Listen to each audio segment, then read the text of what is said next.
नमस्कार दोस्तों, स्वागत है आपका स्टडी फॉर सिविल सर्विसेज में। वीडियो को पूरा देखिए। कोई भी आपका फीडबैक है, कोई सजेशन है, तुरंत वीडियो में कमेंट करके जरूर बताइए। अच्छा लगे तो वीडियो लाइक जरूर कर लीजिए और ऐसे वीडियो लगातार फ्री में पाने के लिए चैनल को तुरंत सब्सक्राइब कर लीजिए और बेल आइकन को जरूर टैप कर लीजिए ताकि आगे भी सारे वीडियो आपको मिलते रहे। यूट्यूब में फॉलो करते हैं तो प्लीज ये वाला फ्री टेलीग्राम चैनल जरूर ज्वाइन कर लीजिएगा। सारे नोटिफिकेशन, सारे अपडेट यहीं पे आते हैं, ध्यान रखिएगा। स्टडी फॉर सिविल सर्विसेज का कोई भी पेड ग्रुप अगर आपको ज्वाइन करना है तो सिर्फ 856480530969608606089453864455 यही नंबर है हमारे, सिर्फ जहां पे कॉल या व्हाट्सएप कर सकते हैं। इंस्टाग्राम पे हमारा पेज जरूर फॉलो कर लीजिएगा, studyforcivil.services है। ट्विटर पे हमको जरूर फॉलो कर लीजिएगा, @studyforcivils है। बिहार स्पेशल करंट अफेयर को हम यहाँ पर शुरू करने वाले हैं। पूरा एक कंप्लीट कवरेज आपको मिलेगा परीक्षा से ठीक पहले। रिवीजन आवश्यक होता है तो रिवीजन आप इस वीडियो के माध्यम से कर सकते हैं। अपनी तैयारी को एक नया आयाम दे सकते हैं। जितनी चीजें आपने पीछे पढ़ रखी हैं उसमें आप जांच कर सकते हैं कि कुछ महत्वपूर्ण आपसे छूट तो नहीं गया। तो आइए प्रारंभ करते हैं। दोस्तों, अगर आप हमारा फ्री टेलीग्राम चैनल ज्वाइन करते हैं @study for civil services, आप सर्च करेंगे टेलीग्राम पे, आपको आराम से मिल जाएगा। तो यहाँ पर बहुत सारी अध्ययन सामग्री ऐसे ही बिल्कुल निःशुल्क उपलब्ध करा दी जाती है, जिससे कि परीक्षाओं में प्रश्न बनने की संभावनाएं भी होती हैं और महत्वपूर्ण जानकारियाँ जितनी भी चीज़ें हैं वहाँ साझा की जाती हैं। अगर आप हमारे पेड कोर्सेज ज्वाइन करना चाहते हैं तो नंबर दिए हैं, आप संपर्क कर सकते हैं। तो आइए अब आगे देखते हैं करंट अफेयर को। यहाँ हम एकदम नज़दीकी जो करंट अफेयर है आप देख रहे हैं, 1 से 20 जनवरी का दिया है, ये 2023 का लेटेस्ट। तो यहाँ से शुरू करके पीछे की ओर जाएंगे। तो अब यहाँ आप देखें कि अपॉइंटमेंट दी हुई है जनवरी में जितनी भी हुई है 2023 की, और मैथिली ठाकुर का नाम आप देख रहे हैं, इनकी नियुक्ति हुई है बिहार के स्टेट आइकॉन के तौर पे। जानकारी इनके बारे में क्या खास हो सकती है, तो बिहार चुनाव आयोग ने लोक गायिका, और ये हैं क्या असल में लोक गायिका हैं, इनका नाम है मैथिली ठाकुर, इनको बिहार का स्टेट आइकॉन बनाया है। और मैथिली ठाकुर चुनावी प्रक्रिया में हिस्सा लेने के लिए मतदाताओं में जागरूकता पैदा करेंगी, मतदान के प्रति लोगों को जागरूक बनाएंगे। प्रशांत कुमार शाही, ये दूसरा नाम आप देख रहे हैं, ये बिहार के नए महाधिवक्ता बने हैं और बिहार के पूर्व शिक्षा मंत्री प्रशांत कुमार शाही थे। मतलब इससे पहले ये क्या थे, पूर्व शिक्षा मंत्री, यानी शिक्षा मंत्री के पद पे रह चुके हैं और इन्हें बिहार का नया महाधिवक्ता बनाया गया। ये तो आपने यहीं पर देख लिया। और इससे पहले जो अधिवक्ता थे वो ललित किशोर थे और उन्हीं के स्थान पर ये बने हैं। तो इतना तो हमने अपॉइंटमेंट्स देखी जो कि जनवरी की थी।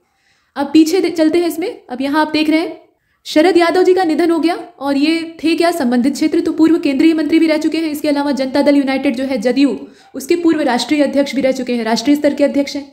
इनके नाम से सभी परिचित हैं। तो विवरण क्या हो सकता है, इनके जन्म स्थान के बारे में पूछा जा सकता है या इनकी शिक्षा या इनके कामों के बारे में। देखिए, इनका जन्म होशंगाबाद मध्य प्रदेश में हुआ था। शरद यादव जी जो है, इनका जन्म बिहार में नहीं हुआ था, ये होशंगाबाद मध्य प्रदेश में पैदा हुए थे और बिहार प्रदेश के मधेपुरा लोकसभा निर्वाचन क्षेत्र से 4 बार लोकसभा का इन्होंने प्रतिनिधित्व किया था, ये खास बात है। और 2 बार मध्य प्रदेश के जबलपुर से भी सांसद चुने गए थे। 1 बार उत्तर प्रदेश के बदायूं से ये लोकसभा के लिए चुने गए थे। तो 3 अलग अलग प्रदेशों में इनकी भूमिका आप देख रहे हैं। और शरद यादव संभवतः भारत के पहले ऐसे राजनेता हैं जो कि 3 राज्यों, अभी आपको बताया वही चीज़ है, 3 राज्यों मध्य प्रदेश, उत्तर प्रदेश, बिहार, यहाँ पर लोकसभा के सदस्य के तौर पर चुने गए हैं। और ये जनता दल यूनाइटेड के पहले राष्ट्रीय अध्यक्ष थे जो कि 2003 से लेकर 2016 तक इसके गठन से सेवा कर रहे थे, मतलब इसके माध्यम से सेवा कर रहे थे। तो इनका लंबा कार्यकाल है और उसमें बहुत सारी उपलब्धियां इनके नाम से हैं, तो इन्हें हम जानते हैं। इनका हाल फिलहाल में देहावसान हुआ है, तो इससे संबंधित प्रश्न बन सकते हैं। अब यहाँ पर स्कीम्स या कैंपेन जो चले हैं जनवरी 2023 में, उनको हम तालिकाबद्ध तरीके से देख रहे हैं। ये जो सारणी बनी है इसमें कॉलम है, आप देख पा रहे हैं, ये योजना, समिति या अभियान जो भी है उसका नाम यहाँ आप देखेंगे। उसके बाद यहाँ मंत्रालय, किस मंत्रालय के सौजन्य से वो चल रहा है, उसके संदर्भ में अगर कोई कमेंट है, कोई टिप्पणी है तो वो यहाँ पर दी हुई है। इसका उद्देश्य क्या है, कोई भी अभियान जब चलता है या कोई योजना लॉन्च की जाती है तो उसके पीछे उसका अपना पर्पज़ होता है, कुछ जनहित का मामला होता है, तो वो सब भी हम देखेंगे। सबसे पहले आप देख रहे हैं door to door parcel product योजना। अब ये जो स्कीम है ये क्या चीज़ है, टिप्पणी इस पर आप देखें तो 1 जनवरी 2023 की तारीख है। बिहार की राजधानी पटना यानी पाटलिपुत्र, उसमें आयोजित भारतीय रेलवे और डाक विभाग यानी बिहार सर्कल का जो पूरा एरिया है उसके अधिकारियों और कारोबारियों की बैठक में बताया गया कि अब पटना के कारोबारियों को, ध्यान से देखिएगा, पटना के कारोबारियों को ट्रेन से अपना पार्सल यानी जो भी सामान उसके अंदर पैक है वो देश के किसी भी कोने में भेजने और प्राप्त करने के लिए रेलवे स्टेशन का चक्कर नहीं लगाना पड़ेगा। पहले ये समस्या होती थी कि भाई जाकर पता करें मेरा पार्सल आया कि नहीं आया, लेकिन अब ये काम उन्हें नहीं करना पड़ेगा। इसके लिए जो डाक विभाग है वो भारतीय रेलवे के साथ मिलकर अपना काम करेगा और door to door parcel product योजना को शुरू करेगा। मतलब रेल से पार्सल उतरेगा और उसके बाद डाक विभाग जो है उसे पहुंचाने का काम करेगा। तो ये सारे काम चलेंगे। अच्छा है, इससे लोग समस्याओं से बच जाएंगे। उद्देश्य वही है जो आपने सुना। देखिए, इस योजना के तहत पार्सल को बिना टूट फूट के, अब दिक्कत ये होती है ना कि सामान कोई कीमती सामान है या कमज़ोर सामान है तो रख रखाव हुआ ऐसे ही फेंक दिया कहीं भी स्टेशन पे ले आके, तो टूटने की संभावना, नष्ट होने की संभावना होती है, तो पैसा भी बर्बाद होता है। तो इन चीज़ों से बचा जा सकता है। इसके अलावा डाक विभाग ने बजाज अलायंस जो बीमा कंपनी है उसके साथ समझौता किया है और समझौते के अंतर्गत पार्सल की कुल लागत का 30% और जीएसटी प्रीमियम जो है उसको देकर बीमा भी कराया जा सकता है। मतलब अब आप अपने सामान का बीमा करवा सकते हैं, तो ये और अच्छी बात है। तो एक बेहतर पहल है जिसे कि हमने देखा। आगे बढ़ते हैं। अब यहाँ आप एक नई योजना को देख रहे हैं जो कि है अमृत भारत स्टेशन योजना, और रेल मंत्रालय के सौजन्य से ये चल रही है। इसके पीछे जो मिनिस्ट्री का हाथ है वो रेल मंत्रालय है। अब इसके बारे में खास बात क्या हो सकती है, तो रेल मंत्रालय ने हाल फिलहाल में, तो ये सब जितनी है करंट की चीज़ें हैं तो आप हाल में है ऐसे लिखा हुआ देख सकते हैं। कुल मिलाकर रेल मंत्रालय ने स्टेशनों के आधुनिकीकरण के लिए, जो पुराने ढर्रे के स्टेशन है, रेल एक पुरानी पद्धति है, अंग्रेजों ने रेलवे लाइन बिछाई, उसके बाद धीरे धीरे करके इसका प्रचलन हुआ, तो ये बहुत लंबे समय से चली आ रही है। तो जो पुरानी व्यवस्था है उसको बदलने का दौर है और आधुनिकीकरण के लिए अमृत भारत स्टेशन योजना को शुरू किया गया है। यानी जो रेलवे स्टेशन है उनका आधुनिकीकरण इसके माध्यम से किया जाएगा। और सोनपुर मंडल जो है उसके द्वारा चयनित 15 स्टेशनों की सूची में बिहार का बेगूसराय, मतलब बेगूसराय के 2 स्टेशन इसमें शामिल हैं। और खास बात यह है कि ये जो योजना है, उद्देश्य क्या है, उद्देश्य हालांकि आप कमोबेश समझ गए हैं, लेकिन फिर भी मास्टर प्लान ये स्टेशनों के लिए तैयार करेगी, मतलब एक बढ़िया रोड मैप तैयार करेगी। और स्टेशनों पर जो सुविधाएं, मूलभूत सुविधाएं होनी चाहिए, उनको बढ़ाने की ओर ध्यान जाएगा और मास्टर प्लान को कायदे से क्रियान्वित किया जाएगा। कुल मिलाकर जितने स्टेशन हैं उन्हें एडवांस टेक्नोलॉजी से, आधुनिकीकरण से लैस करना ये पर्पज़। तो आगे बढ़ते हैं। इसके बाद आप देखें यहाँ पर कुछ किताबों के नाम, लेखकों के नाम, उनका विवरण इत्यादि। सबसे पहले तो ये आप देख रहे हैं प्रयोगधर्मी विकास शिल्पी। इसमें विवरण क्या हो सकता है, तो नीतीश कुमार पर केंद्रित ये शीर्षक इसका आप देख रहे हैं यहाँ पे, प्रयोगधर्मी विकास शिल्पी नीतीश कुमार। ये प्रयोगधर्मी विकास के क्या हैं, शिल्पकार हैं, ऐसा किताब बताती है। तो इस शीर्षक से छपी हुई पुस्तक को संपादक कुमार वरुण ने मुख्यमंत्री को भेंट किया। यहाँ पर आप कुमार वरुण का नाम जो है उसे ध्यान देंगे। तो ये तो हमने एक किताब का नाम देखा जो कि बिहार से संबंधित थी, महत्वपूर्ण थी। अब इसके बाद स्पोर्ट्स के जो इवेंट है उन्हें देख लेते हैं। तो इसमें आप घटनाक्रम देखेंगे और संबंधित जो ब्यौरा है उसको देखेंगे। तो junior national weight lifting championship जो है ये 28 दिसंबर 2022 से लेकर 7 जनवरी 2023 तक, यहाँ आप समय देखें, 28 दिसंबर 2022 से लेकर 7 जनवरी 2023 तक junior national weight lifting championship का आयोजन किया गया। और कहाँ पर किया गया, तो तमिलनाडु में किया गया। ध्यान दीजिएगा, स्थान पूछा जाता है, समय भी पूछा जा सकता है, वो आप देख रहे हैं। खास बात यह है, अब इसकी हम चर्चा क्यों कर रहे हैं, जब ये तमिलनाडु में आयोजित हुई थी, इससे बिहार का क्या लेना देना हो सकता है। तो लेना देना इसलिए है क्योंकि खुशी कुमारी जो है 55 किलोग्राम भार वर्ग में बिहार राज्य को स्वर्ण पदक दिलाई है, और ये पहला स्वर्ण पदक है। ठीक है, मतलब इन्होंने पहला स्वर्ण दिलाया, तो ये खास बात है, ये बिहार की है इसलिए चर्चा है। इसके अलावा भोला सिंह ये 138 किलोग्राम वजन उठा के कांस्य पदक जीते। गुलशन कुमार जो है ये 67 किलोग्राम भार वर्ग प्रतिस्पर्धा जो थी उसमें वेट लिफ्टिंग में एक 278 किलो वजन उठा के स्वर्ण पदक जीते। और गौतम कुमार जो है इन्होंने रजत पदक जीतकर राज्य को गौरवान्वित किया। तो राज्य के इतने सारे जो खिलाड़ी हैं वो इसमें अच्छा प्रदर्शन करते हैं, इसलिए हम इस चैंपियनशिप की चर्चा कर रहे हैं। इसके बाद अब कबड्डी की चैंपियनशिप है, फेडरेशन कप कबड्डी चैंपियनशिप, और ये आयोजित हुई मदुरै में। मदुरै मतलब तमिलनाडु में इसका आयोजन हुआ। 3 दिवसीय पूरी चैंपियनशिप थी और इसमें बिहार की बेटियों ने काफ़ी उम्दा प्रदर्शन किया। इन्होंने महाराष्ट्र, तमिलनाडु और चंडीगढ़ को हरा के तीसरे स्थान पर कब्जा कायम किया। तो ये खास बात है, बिहार राज्य को इस संदर्भ में हम याद कर रहे हैं। इसके बाद 27वें नेशनल रोड साइकिलिंग चैंपियनशिप को आप देख रहे हैं, जो कि 7 से लेकर 10 जनवरी 2023 तक महाराष्ट्र, यहाँ आप देख रहे हैं Maharashtra cycling association cycling federation of India के तत्वाधान में, मतलब इसमें जो ऑर्गेनाइजर है उसका नाम दे दिया है, तो उसके तत्वाधान में 27वां नेशनल सीनियर, जूनियर और सब जूनियर रोड साइकिलिंग चैंपियनशिप, इसका पूरा प्रतियोगिता का नाम दिया है। तो इसका आयोजन किया गया, ये 27वें नंबर का था। आयोजन का जो समय है वो दिया है, आयोजनकर्ता का नाम दिया है, और इसे आप देख रहे हैं पूरा। साथ साथ इसमें खास बात यह है कि सिन्नर, नासिक महाराष्ट्र का जो है वहाँ पे इसका आयोजन किया गया। तो वेन्यू भी आपको बता दिया है, समय बता दिया, किसके माध्यम से हो रहा है वो बता दिया, और स्थान बता दिया। खास बात क्या है, तो खास बात यह है कि इस प्रतियोगिता में बिहार की बेटी हैं सुहानी कुमारी, उन्होंने 30 किलोमीटर रोड रेस प्रतिस्पर्धा में स्वर्ण जीता। सुहानी कुमारी को आप याद रखेंगे। और अमृता कुमारी जो है इन्होंने 10 किलोमीटर रोड रेस प्रतिस्पर्धा जो है उसमें चांदी का तमगा जीता, यानी रजत जीता, और राज्य को गौरवान्वित किया। तो ये अच्छी बात है। अब कुछ यहाँ पर MCQs हैं, क्योंकि वहाँ पर आपको बहुविकल्पीय प्रश्न ही सॉल्व करने हैं, कोई लिखित प्रारूप तो परीक्षा का है नहीं, प्रीलिम्स आप दे रहे हैं, तो उसके उद्देश्य से कुछ प्रैक्टिस इस तरीके से भी कर लेते हैं। ये प्रैक्टिस आपके पास होनी चाहिए, इससे आपको अपनी कमियों का अंदाजा लगता है। देखें यहाँ पे पहला प्रश्न, 5 जनवरी 2023 की बात है। केंद्रीय गृह मंत्रालय ने बिहार के कौन से जिले के महिला पुलिस थाना को वर्ष 2022 के लिए देश के शीर्ष 3 थानों में चुना है। टॉप 3 जो पुलिस स्टेशन है उसमें इसको स्थान मिला है। ये कौन से जिले का है, तो पटना का ये महिला थाना है, मुजफ्फरपुर का है, अरवल का है कि नवादा का है, तो ये असल में अरवल का है। यहाँ पे उत्तर आप रेड कलर से मार्क किया है तो उसे देख सकते हैं। एक्सप्लेनेशन इसमें देखनी आवश्यक है। देखिए, ये अरवल का जो महिला पुलिस थाना है, इसका चयन अनुसंधान और केसों के निष्पादन, अपराध को रोकने की पहल और मामलों में आरोप पत्र दायर करने की जो तेज रफ्तार है, द्रुत गति है, उसमें सर्वश्रेष्ठ प्रदर्शन करने के आधार पर दिया गया है। कुल मिलाकर इसका प्रदर्शन अच्छा है। मामलों के निपटारा करने के मामले में या मामले दर्ज करने के मामले में इसे अच्छा प्रदर्शन करते देखा गया, तो इसे शामिल किया गया है। और जो 3 थाने पूरे देश भर में चुने गए हैं, उसमें ओडिशा के गंजाम जिले का जो अस्का थाना है और उत्तराखंड के चंपावत जिले का जो बनवास पुलिस थाना है, उसको भी शामिल किया गया है। उसके अलावा ये अरवल महिला पुलिस थाना है जो कि बिहार का है। तो ये आपने देखा। इसके बाद सेकंड क्वेश्चन को देखिए, बिहार के कौन से जिले में राज्य का दूसरा तारामंडल स्थापित किया गया है? तो प्लेनेटोरियम को आप देख रहे हैं और ये दरभंगा में स्थापित किया गया है। खास बात यह है कि 12 जनवरी 2023, यहां आप देखें 12 जनवरी 2023 को मुख्यमंत्री नीतीश कुमार ने बिहार के दूसरे और उत्तर बिहार के, बिहार को अगर हम 2 पार्ट में डिवाइड कर दें, उत्तर और दक्षिण, तो उत्तर बिहार के पहले तारामंडल का उद्घाटन किया है। और बिहार का जो पहला तारामंडल है, यहाँ पे हमने देखा कि दूसरा तारामंडल है पूरे राज्य में। तो प्रश्न ये उठता है कि पहला कहाँ पर है? तो पहला तारामंडल पटना तारामंडल है, जो कि पटना के इंदिरा गांधी विज्ञान परिसर में स्थित है। और इसे 20 जुलाई 1989 को, ये काफी पहले स्थापित हुआ था, बिहार के तत्कालीन मुख्यमंत्री सत्येंद्र नारायण सिन्हा के कार्यकाल में 11 करोड़ की लागत से, अच्छा खासा पैसा उस समय लगा था, मतलब इतनी धनराशि उस जमाने में बहुत होती थी, तो 11 करोड़ की लागत से तैयार किया गया था। और इस तारामंडल का नाम, यहाँ आप देख रहे हैं, तारामंडल का नाम पूर्व प्रधानमंत्री इंदिरा गांधी के नाम पर रखा गया। तो ये पुराना वाला जो तारामंडल है उसकी इंफॉर्मेशन है, और नया वाला जो है उसे तो आप देख ही रहे हैं। और प्रश्नों को देख लेते हैं, कई सारे हैं। तो यहाँ जो प्रश्न आपसे पूछा जा रहा है, ये यहाँ देखिएगा, जनवरी 2023 में आयोजित annual status of education report, जिसे कि शॉर्टकट में हम कहते हैं असर, इसका शॉर्ट फॉर्म दिया हुआ है, 2022 की रिपोर्ट है और जनवरी 2023 में पब्लिश हुई। तो इसके हिसाब से बिहार के स्कूलों में पढ़ रहे जो बच्चे हैं, वो किस विषय की क्षमता में इजाफा दिखाते हैं, मतलब अच्छा प्रदर्शन करते हैं। तो उनकी कौन से विषय में क्षमता बढ़ी है? ये अंग्रेजी में बढ़ी है, हिंदी में बढ़ी है, विज्ञान में, या फिर गणित में? तो अब इसमें से ई को चुन लिया। ये ई वाला ऑप्शन जो है, ये बिहार के प्रीलिम्स की विशेषता होती है। तो अब इसमें आप देखें इसकी व्याख्या, 18 जनवरी 2023 को ये रिपोर्ट पब्लिश होती है। इसकी डेट आप देख रहे हैं, और रिपोर्ट का पूरा नाम क्या है? Annual status of education report 2022 का है। और इसके हिसाब से बिहार के स्कूलों में जो बच्चे पढ़ रहे हैं, उनकी अंग्रेजी और गणित की क्षमता में इजाफा हुआ है। साथ ही निजी कोचिंग में बच्चों की रुचि भी बढ़ी है, मतलब लोकल ट्यूशन लगवा के लोग पढ़ते हैं, कुल मिलाकर अपनी नींव मजबूत करने का काम करते हैं।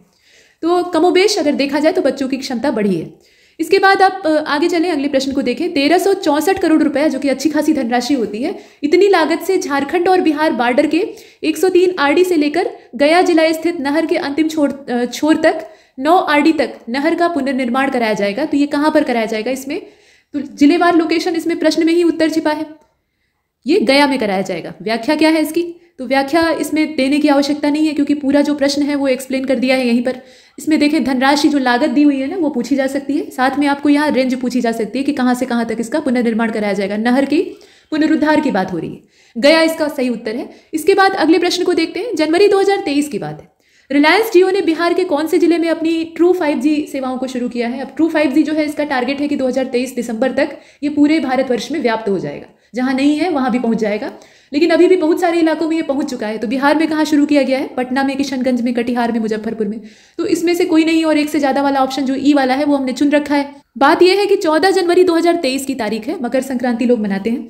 तो बिहार की राजधानी पटना और मुजफ्फरपुर शहर जो है, वहां पे ट्रू 5G सेवाओं को लॉन्च किया है। तो 2 अलग अलग नाम वहां चुनने थे।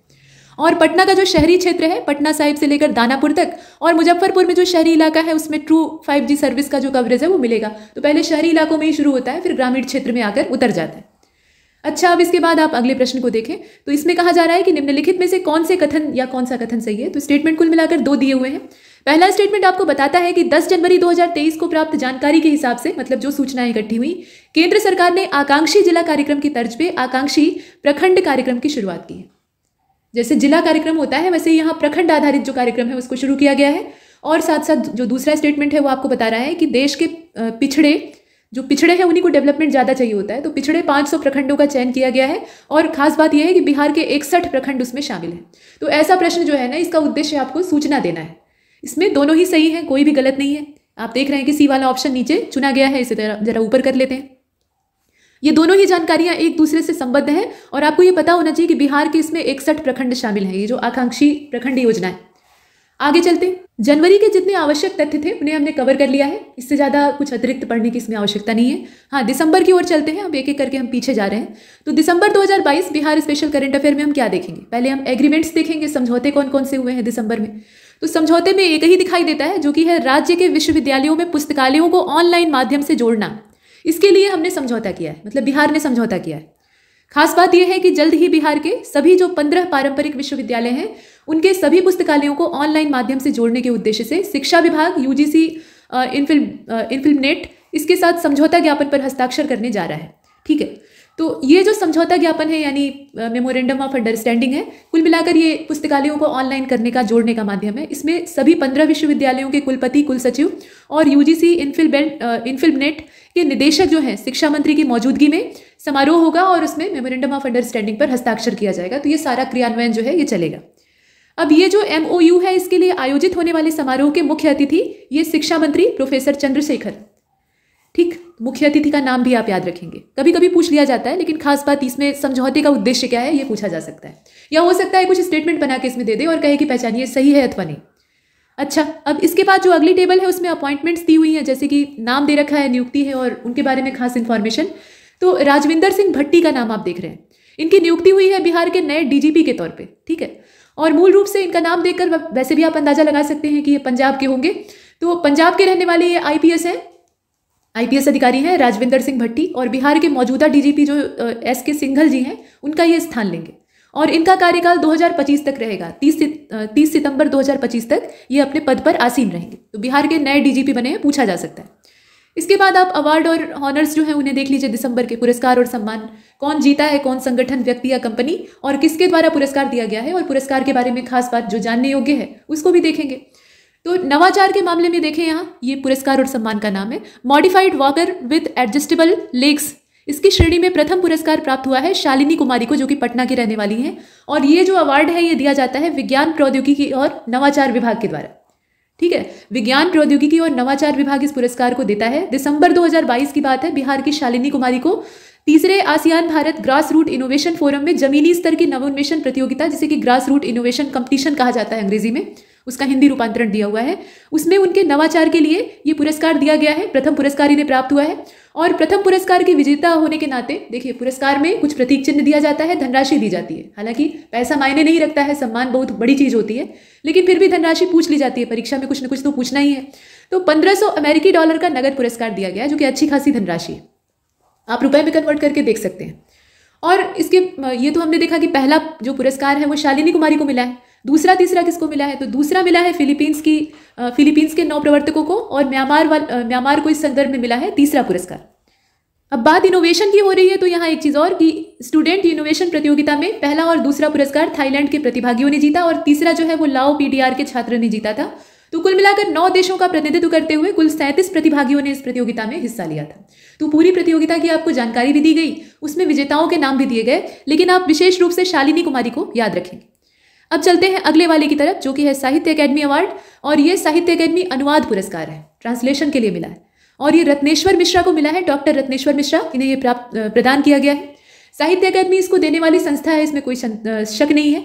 खास बात यह है, इसकी चर्चा हम इसीलिए कर रहे हैं क्योंकि ये बिहार राज्य के हैं, और इन्हें चमन नाहल के द्वारा रचा गया एक अंग्रेजी उपन्यास था, आज़ादी उपन्यास का शीर्षक था, तो उसका मैथिली अनुवाद करने के लिए ये मैथिली भाषा का पुरस्कार दिया जाना है, मतलब ये पहले से तय है। ठीक है, यहाँ जो आप पुरस्कार देख रहे हैं उसकी बात नहीं की जा रही है, यहाँ ये बताया जा रहा है कि आज़ादी जो ये शीर्षक है, इस नाम से इन्होंने अंग्रेजी उपन्यास था उसका ट्रांसलेशन किया है मैथिली में।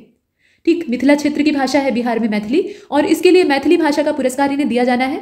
और डॉक्टर मिश्र की कृतियों में मैथिली भाषा में प्रकाशित आधुनिक मिथिला ऐतिहासिक आयाम, इसके साथ ही हिंदी में रचित जो विनोदानंद झा जीवन वृत्त और परिवेश है, अतुल्य विहार है, अंग्रेजी में लिखी हुई हिस्ट्री ऑफ पूर्णिया 1722 से लेकर 1793, 19th सेंचुरी मिथिला, मतलब 19वीं शताब्दी में मिथिला कैसा दिखता था, तो ये सारी जो किताबें हैं इनके अनुवादों के लिए इन्हें जाना जाता है। और इसके अलावा डॉक्टर मिश्रा की भवभूति, हिस्ट्री ऑफ तमिल, भारत का इतिहास, इन सब पुस्तकों का भी मैथिली अनुवाद करने का मैथिली अनुवाद हम देख पाते हैं, यानी वो प्रकाशित हो रहे हैं। तो आचार्य सुरेंद्र झा सुमन का मैथिली उपन्यास है उगनाक दयादवाद, और इसका अंग्रेजी अनुवाद भी इन्होंने किया है। तो कुछ का मैथिली ट्रांसलेशन किया है, कुछ का इंग्लिश ट्रांसलेशन किया है, और अनुवाद के क्षेत्र में इन्होंने उल्लेखनीय काम किया है कुल मिलाकर। तो इसीलिए इन्हें साहित्य अकादमी का जो अनुवाद पुरस्कार है वो दिया जा रहा है। ये सारे इनके काम दिए हुए हैं, इनका कर्म दिया है कि इस एवज में इन्हें ये पुरस्कार दिया जा रहा है। इसके बाद आप देख रहे हैं साहित्य अकादमी अवार्ड को बद्री नारायण जी को ये मिला है, साहित्य अकादमी ही इसको देती है। ये भोजपुर जिले के रहने वाले हैं और हिंदी कविता संग्रह इनका है तुमड़ी के शब्द। तुमड़ी जो है ना, एक भतुआ या लौकी जो फल होते हैं उनको अंदर से खाली करके पहले तो सूखने के लिए छोड़ दिया जाता है, और उसके बाद अंदर से बीज और गूदा जो सूख जाता है उसको बाहर कर लेते हैं, और जो खाली एक घड़ेनुमा आकृति बचती है लौकी की, उसको बजाने का काम करते हैं, वाद्य के तौर पर इस्तेमाल होता है। तो तुमड़ी के शब्द, ये शीर्षक वहीं से लिया गया है। और अनुराधा राय जो कलकत्ता की है, उनका अंग्रेजी उपन्यास है, और अंग्रेजी उपन्यास का नाम क्या है, all the lives we never lived.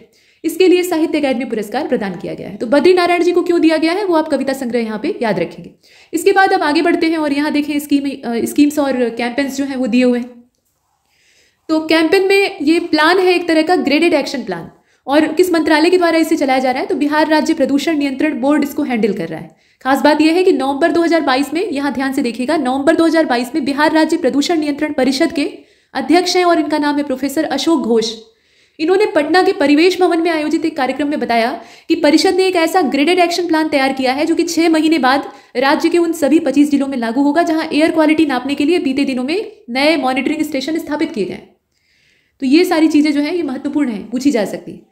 अच्छा, अब इसके बाद आगे बढ़ते हैं। यहाँ नई परियोजना का नाम दिया है जो कि कोसी मेची लिंक परियोजना है। कोसी और मेची को जोड़ने का काम किया जाएगा। नदी जोड़ो परियोजनाएं आजकल बड़ी चर्चा में रहती हैं। तो दिसंबर 2022 की ही बात है और इसीलिए हम इसे दिसंबर के करंट में पढ़ रहे हैं। बिहार की महत्वाकांक्षी कोसी मेची लिंक परियोजना का निर्माण का रास्ता अब साफ हो गया है। इसके रास्ते में जितनी बाधाएं थी वो दूर हो चुकी हैं और इस परियोजना की विस्तृत रिपोर्ट तैयार करने के उद्देश्य से जल संसाधन विभाग और केंद्रीय जल शक्ति मंत्रालय के अंतर्गत आने वाले जल संसाधन विभाग की नेशनल वाटर डेवलपमेंट एजेंसी के बीच में मतलब इसमें कौन कौन से जो पक्ष हैं उन्हें बताया जा रहा है। तो केंद्रीय जल शक्ति मंत्रालय के अंतर्गत आने वाले जो जल संसाधन विभाग की नेशनल वाटर डेवलपमेंट एजेंसी है उसके बीच समझौता ज्ञापन पर हस्ताक्षर हुए। ठीक है, और खास बात क्या है इसके बारे में, इस परियोजना के बारे में, रास्ता तो इसका साफ हो गया। अगर ये परियोजना पूरी हो जाती है, सफलतापूर्वक पूरी हो जाती है, और ये अगर शब्द इसलिए है क्योंकि नदी जोड़ो परियोजनाएं बहुत ज़्यादा सार्थक अभी तक सिद्ध नहीं हुई है। तात्कालिक तौर पे इनका फायदा दिखता है लेकिन नदी की संरचना के साथ छेड़छाड़ होती है तो बाद में अवरोध उत्पन्न होते हैं, प्राकृतिक अवरोध। तो अगर ऐसा हो गया तो सीमांचल जो है, मतलब राज्य का जो सीमांचल है उसके 4 जिलों के नाम आप देख रहे हैं, पूर्णिया, कटिहार, किशनगंज और अररिया। इसमें करीब 1 लाख हेक्टेयर क्षेत्र में सिंचाई की सुविधा और बाढ़ से राहत मिलेगी। पानी को सही जगह पर इस्तेमाल करेंगे तो बाढ़ की समस्या भी कम हो जाएगी। कोसी वैसे भी कुख्यात है बिहार में, रास्ता बदलने के लिए इसे बिहार का शोक कहा जाता है। तो पानी को यूटिलाइज करना। इसके बाद आगे बढ़े और ये देखिए मल्टी मॉडल ट्रांसपोर्ट हब महत्वाकांक्षी योजना है। अब ये जो महत्वाकांक्षी योजना है इसके संदर्भ में आप यहाँ जानकारी देख पा रहे हैं। 14 दिसंबर 2022 को मिली जो सूचना है उसके हिसाब से पटना स्मार्ट सिटी की एक महत्वाकांक्षी योजना जो कि है मल्टी मॉडल ट्रांसपोर्ट हब, इसे बनाने का काम शुरू हो गया है। और पटना जंक्शन के पास स्थित बकरी बाजार वाली जो जगह है वहां लगभग 3.38 एकड़ में ट्रांसपोर्ट हब बनाने की प्रक्रिया को शुरू किया गया है। खास बात यह है, इसमें आप इधर वाली जानकारी को भी देख लें, इस प्रोजेक्ट को गोविंदा कंस्ट्रक्शन नाम की एक कंपनी तैयार करेगी और योजना के तहत इस पर लगभग 67 करोड़ रुपए जो है वो खर्च होने वाले हैं। अच्छी खासी धनराशि इस पर लगाई जाएगी और कंपनी को जून 2023 में ही इस लेक्ट को पूरा कर लेना है, मतलब ये पूरा काम जो है उसे कंप्लीट करना होगा। उसकी डेडलाइन जो है वो जून 2023 की। ये सूचनाएं इसके संदर्भ में अच्छी थी और खास बात ये भी है, इसमें और भी सूचनाएं हैं, यहाँ आप नीचे देख पा रहे हैं। तो यहाँ अंडरग्राउंड, ग्राउंड, फर्स्ट और सेकंड फ्लोर मिलाकर कुल 4 फ्लोर जो हैं, मतलब 4 मंजिलें, उसमें लगभग 296 वाहनों की पार्किंग की क्षमता होगी। मतलब 296 गाड़ियां उसमें आराम से पार्क हो सकती हैं। और मल्टी मॉडल ट्रांसपोर्ट हब से पटना जंक्शन पहुंचने के लिए यहाँ आप जानकारी देखें 440 मीटर सबवे का निर्माण किया जा रहा है, जिसमें 340 मीटर मार्ग भूमिगत होगा, जमीन के अंदर होगा, तो जमीन को भी खोद रहे हैं। अच्छा, अब इसके बाद नई सूचना ये है कि नमामि गंगे जो पूरी परियोजना चल रही थी उसके तहत भूगर्भ जल को साफ करने की योजना है, क्योंकि जो ग्राउंड वाटर है उसी को हम लोग अपने दैनिक इस्तेमाल में लेते हैं। कम से कम यूपी बिहार में तो यही चलता है। अलग अलग जगहों पे पानी के स्रोत भिन्न है लेकिन भारत में बड़ी आबादी जो जमीन का पानी है उसी का इस्तेमाल करती। तो भूमिगत जल स्वच्छ रहे क्योंकि उसमें आजकल प्रदूषकों का अमाउंट बढ़ता जा रहा है, तो नमामि गंगे के अंतर्गत ये जो काम है इसको भी किया जाएगा। शहरी अवसंरचना विकास निगम यानी बुडको जिसे शॉर्टकट में कहा जाता है वो इसे हैंडल कर रहा है। अब इसमें विशेष क्या है, तो बिहार शहरी अवसंरचना विकास निगम यानी बुडको के हिसाब से 26 दिसंबर 2022 की तारीख है, और इस तारीख को राज्य में नमामि गंगे परियोजना के तहत नदियों के साथ ही भूगर्भ जल को स्वच्छ रखने का काम शुरू किया जाएगा। क्योंकि पानी को सुरक्षित रखना और स्वच्छ रखना ये सबसे महत्वपूर्ण प्राथमिकता होती है। मतलब आप बाकी चीज़ों को तो वापस रिवर्स कर सकते हैं, लेकिन पानी को आप बना नहीं सकते हैं। तो जो पानी, जो जल संसाधन हमारे पास है, उसकी पर्याप्त सुरक्षा और उसे स्वच्छ रखना ये हमारा दायित्व है। तो ये आप देख रहे हैं, और इसके लिए 78 छोटे शहरों का चयन भी कर लिया गया है। मतलब ऐसे इलाकों का चयन किया जाता है ना जहाँ पे प्रदूषण की स्थिति देखी जा रही है, ज़्यादा प्रदूषण का खतरा दिखाई दे रहा है। और परियोजना के तहत बिहार के करीब 78 छोटे शहरों के नाले का पानी भी साफ होने के बाद नदियों में गिराया जाएगा। नदी या तालाब जहाँ भी वो गिरता है, तो सीवेज का जो पानी है उसको साफ करेंगे, और सीवरेज ट्रीटमेंट प्लांट जो है ये शहरों में लगाने का काम शुरू किया जाएगा। मतलब पानी जो है वो नदी या तालाब में मिलने से पहले शोधित होगा, जितने विषैले पदार्थ हैं उनको निकाल दिया जाएगा। इसके बाद बिहार की स्टार्टअप पॉलिसी को आप देख रहे हैं 2022 की। बिहार का उद्योग विभाग इसको चला रहा है। मुख्य उद्देश्य है बिहार के युवाओं में उद्योग और स्वरोजगार के क्षेत्र में उन्नयन करवाना। जो युवा बिहार के हैं उन्हें उद्यमी बनाना, यानी उद्योग लगाने के लिए सक्षम बनाना।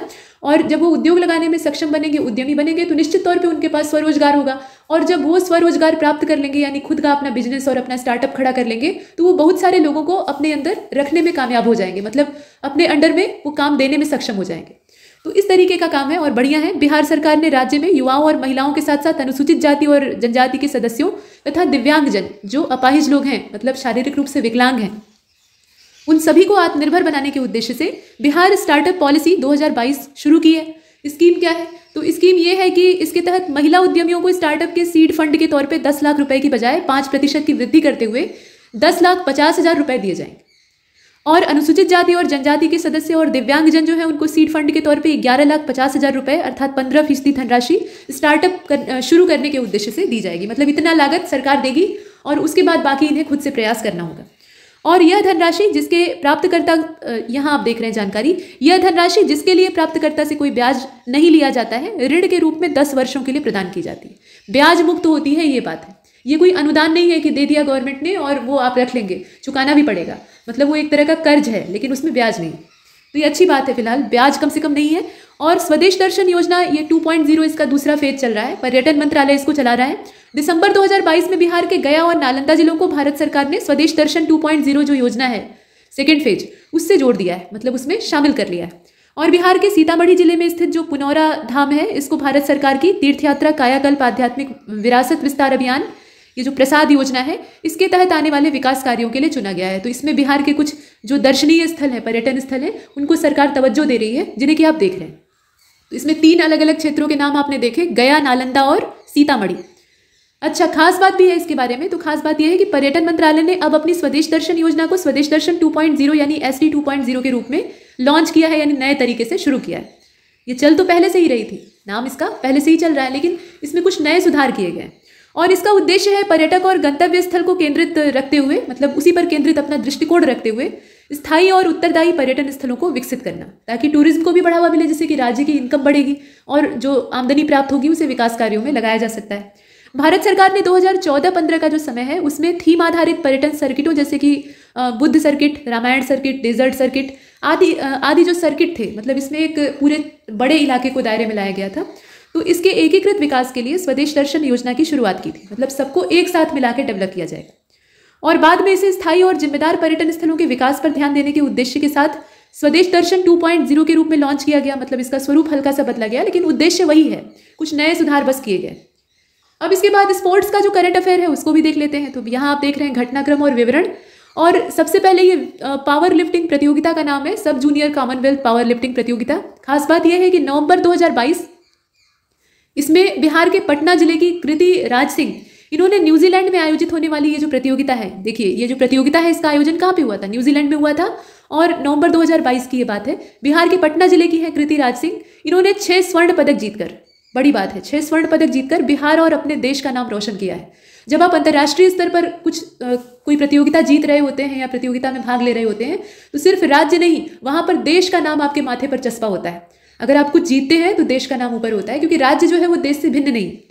लेकिन चूंकि ये बिहार राज्य की है इसलिए हम चर्चा कर रहे हैं। तो अब यहाँ आप देखें, कृति ने अंडर 18 57 किलोग्राम भार वर्ग में 29 से लेकर 30 नवंबर 2022 को पदक जीते और अच्छी मात्रा में जीते। इन्होंने रो बैंड प्रेस में 1 स्वर्ण, एक्यूब्ड बेंच प्रेस में 1 स्वर्ण और होल पावर लिफ्टिंग में 95 किलोग्राम वजन उठा के 4 स्वर्ण पदक जीते। तो ये इनका जीतने का क्रम है। और देखिए आप, कृति राज सिंह है कहाँ की, तो पटना जिले का जो खुसरूपुर प्रखंड है उसके बड़ा हसनपुर गांव की ये रहने वाली है। और वर्तमान में ये रानी लक्ष्मीबाई फिजिकल एजुकेशन कॉलेज जो है वहाँ से फिजिकल एजुकेशन की शिक्षा प्राप्त कर रही है और उसमें ये फर्स्ट ईयर की छात्रा है, यानी अभी शुरुआती जो इन्होंने ग्रेजुएशन का दौर अपना शुरू किया है उसे आप देख रहे हैं। और इनके पिता का नाम ललन सिंह यादव है जो कि एक साधारण किसान है। तो इस तरह की मिट्टी से जन्म लेने वाली जो प्रतिभाएं होती हैं वो महत्वपूर्ण होती हैं। इसके बाद अगले टूर्नामेंट को या अगली जो चैंपियनशिप है उसे आप देखें, ये है एशियाई अंडर 19 रग्बी चैंपियनशिप 2022। 10 से लेकर 11 दिसंबर की तारीख है 2022 की। नेपाल के काठमांडू में इसका जो वेन्यू है उसे आप देख रहे हैं, काठमांडू, वहां पर आयोजित होने वाली एशियाई अंडर 19 रग्बी चैंपियनशिप के लिए भारतीय रग्बी टीम की घोषणा कर दी गई। और ये जो चैंपियनशिप है इसमें दुनिया के कुल 10 देशों ने हिस्सा लिया है। इस टीम में बिहार से 4 बालिकाएं, और बालिकाओं के नाम आप देख लीजिएगा, आरती कुमारी, सपना कुमारी, धर्मशिला कुमारी और अर्चना कुमारी। ये जो 4 महिलाएं हैं और 4 बालक खिलाड़ी हैं, अरमान आलम है, हर्षराज है, सौरभ कुमार है और राजू कुमार है, इनका चयन हुआ है। तो बिहार के बच्चों का चयन हुआ है, उन्हें आप देख रहे हैं। और अरमान आलम जो है इन्हें अंडर 19 भारतीय रग्बी टीम का कप्तान भी बनाया गया है। तो ये इनका नाम आप विशेष तौर पर याद रखेंगे। अच्छा, अब इसके बाद अगले वाली को देखते हैं। तो बिहार के क्रिकेटर जो है इन्होंने सबसे तेज दोहरा शतक बनाने का काम किया है पुरुष एक दिवसीय क्रिकेट में। अब इनके नाम को भी हम देखेंगे, इनके बारे में भी पता करेंगे। तो दिसंबर 2022 की ही बात है, दिसंबर का ही हम करंट अफेयर पढ़ भी रहे हैं इस समय।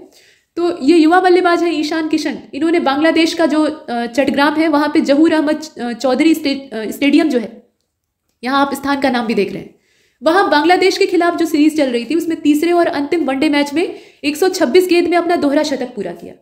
तो तेज रफ्तार में इन्होंने शतक बनाया था और इस प्रारूप का ये सबसे तेज दोहरा शतक है, इसलिए इन्हें जाना जा रहा है।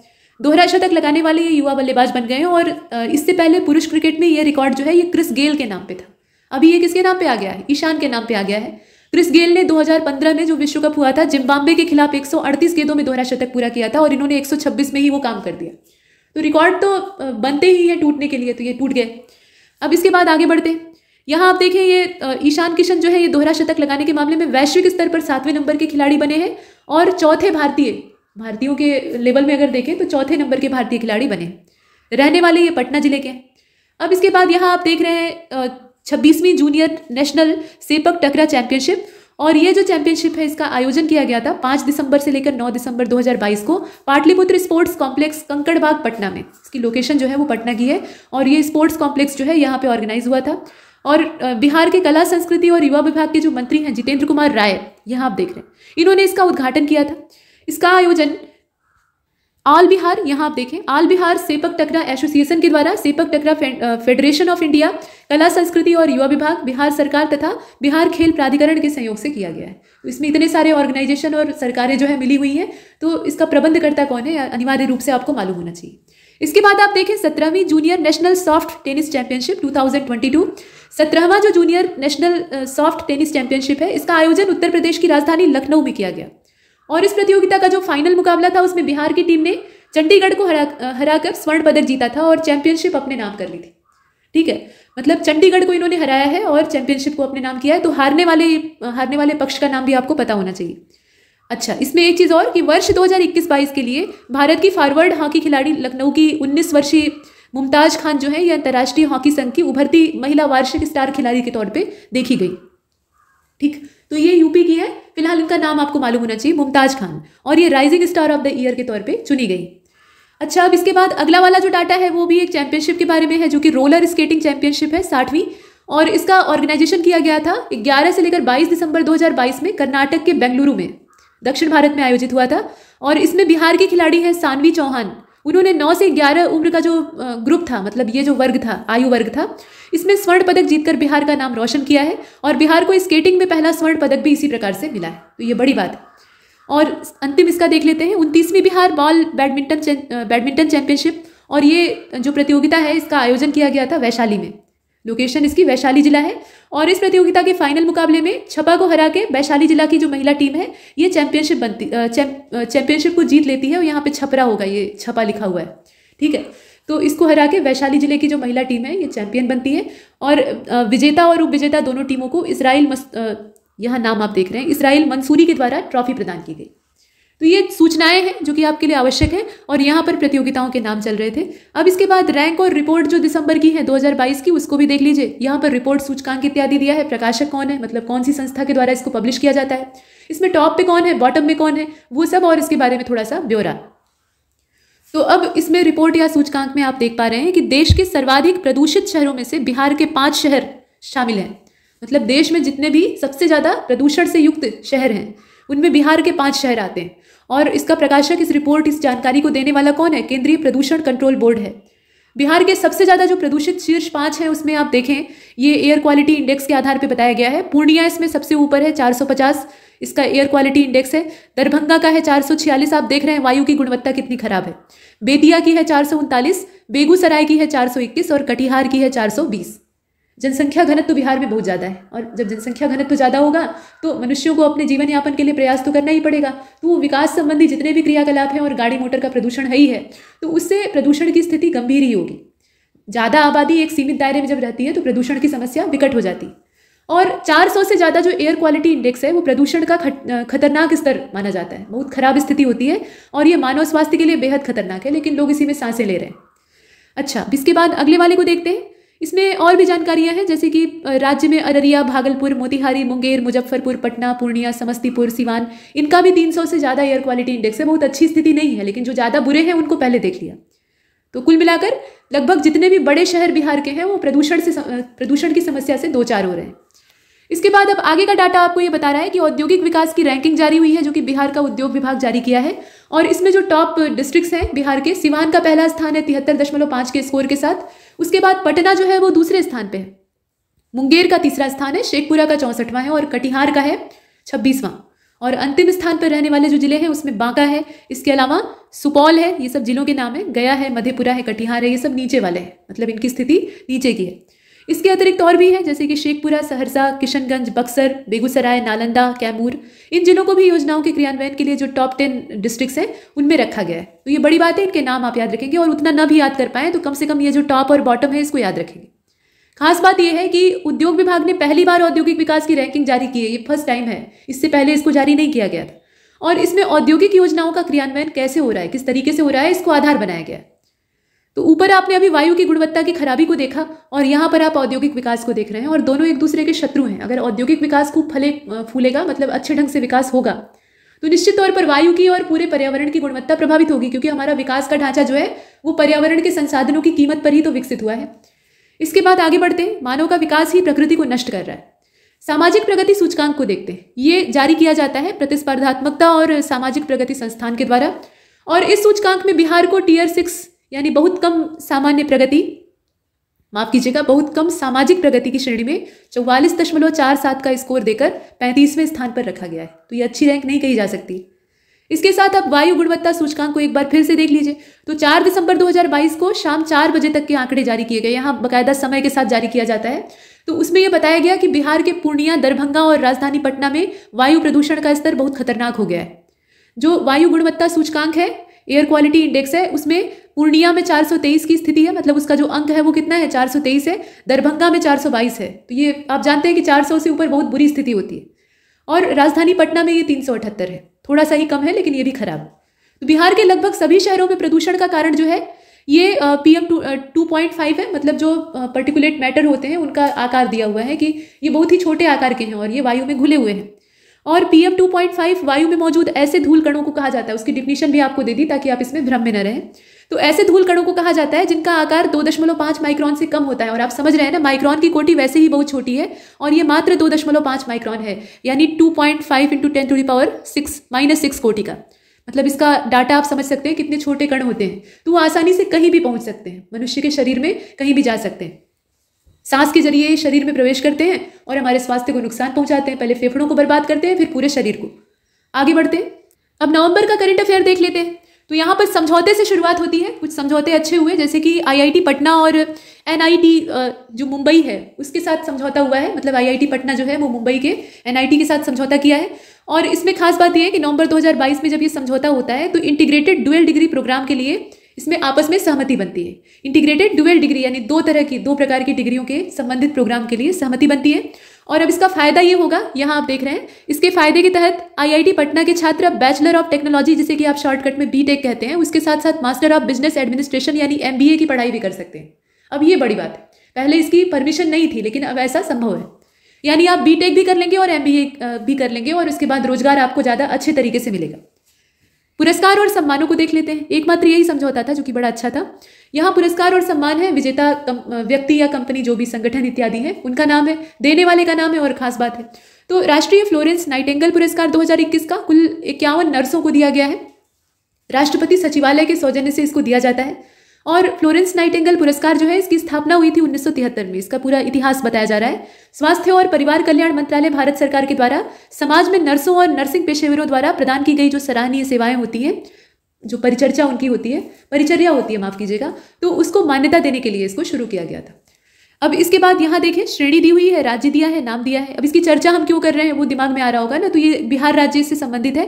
तो सहायक नर्स और मिडवाइफ बिहार की ये चुनी गई है, इनका नाम है सबरून खातून, इनको ये मिला है। उसके अलावा नर्स है बिहार की नाजिया परवीन, इनको भी ये प्रदान किया गया है। अब कुछ लोगों का देहावसान हुआ तो उन्हें हम श्रद्धांजलि भी दे देते हैं, जैसे कि धनिकलाल मंडल जी, इनका निधन हो गया। और ये क्यों जाने जाते हैं, तो बिहार विधानसभा के पूर्व अध्यक्ष रह चुके हैं, उसके अलावा हरियाणा के पूर्व राज्यपाल भी रह चुके हैं। यानी इनका एक अच्छा खासा राजनीतिक इतिहास हम देख पा रहे हैं।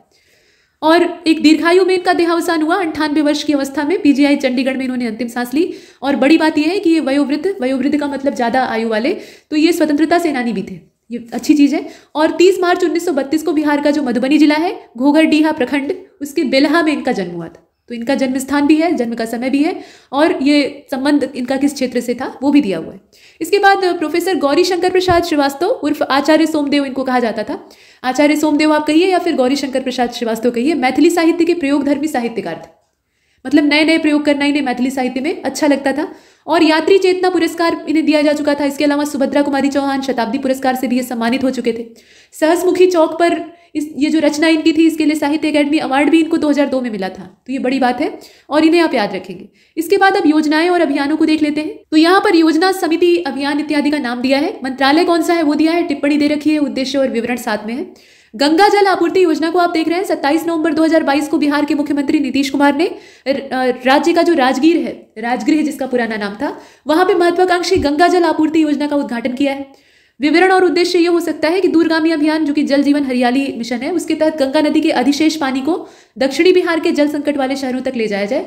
मतलब पानी को सही तरीके से सही जगह पर इस्तेमाल करना, ये इसका उद्देश्य है। तो जहां पर जल संकट है वहां पर ये पानी जाएगा तो उससे जल संकट दूर हो जाएगा और पेयजल के रूप में भी उसको इस्तेमाल किया जा सकता है। तो ये सच में एक अनूठी पहल है नदी के पानी को सही ढंग से इस्तेमाल करने की। तो ये चीज़ हम देख पा रहे हैं। और दिसंबर 2019 में गया में हुई जो कैबिनेट की स्पेशल बैठक थी, उसमें इस महत्वाकांक्षी परियोजना को मंजूरी भी दी गई। तो ये बड़ी बात। इसके बाद एंटी फाइलेरिया यानी हाथी पांव अभियान जो है, फाइलेरिया को हाथी पांव कहा जाता है, पैर सूजकर हाथी के पैर जैसे हो जाते हैं।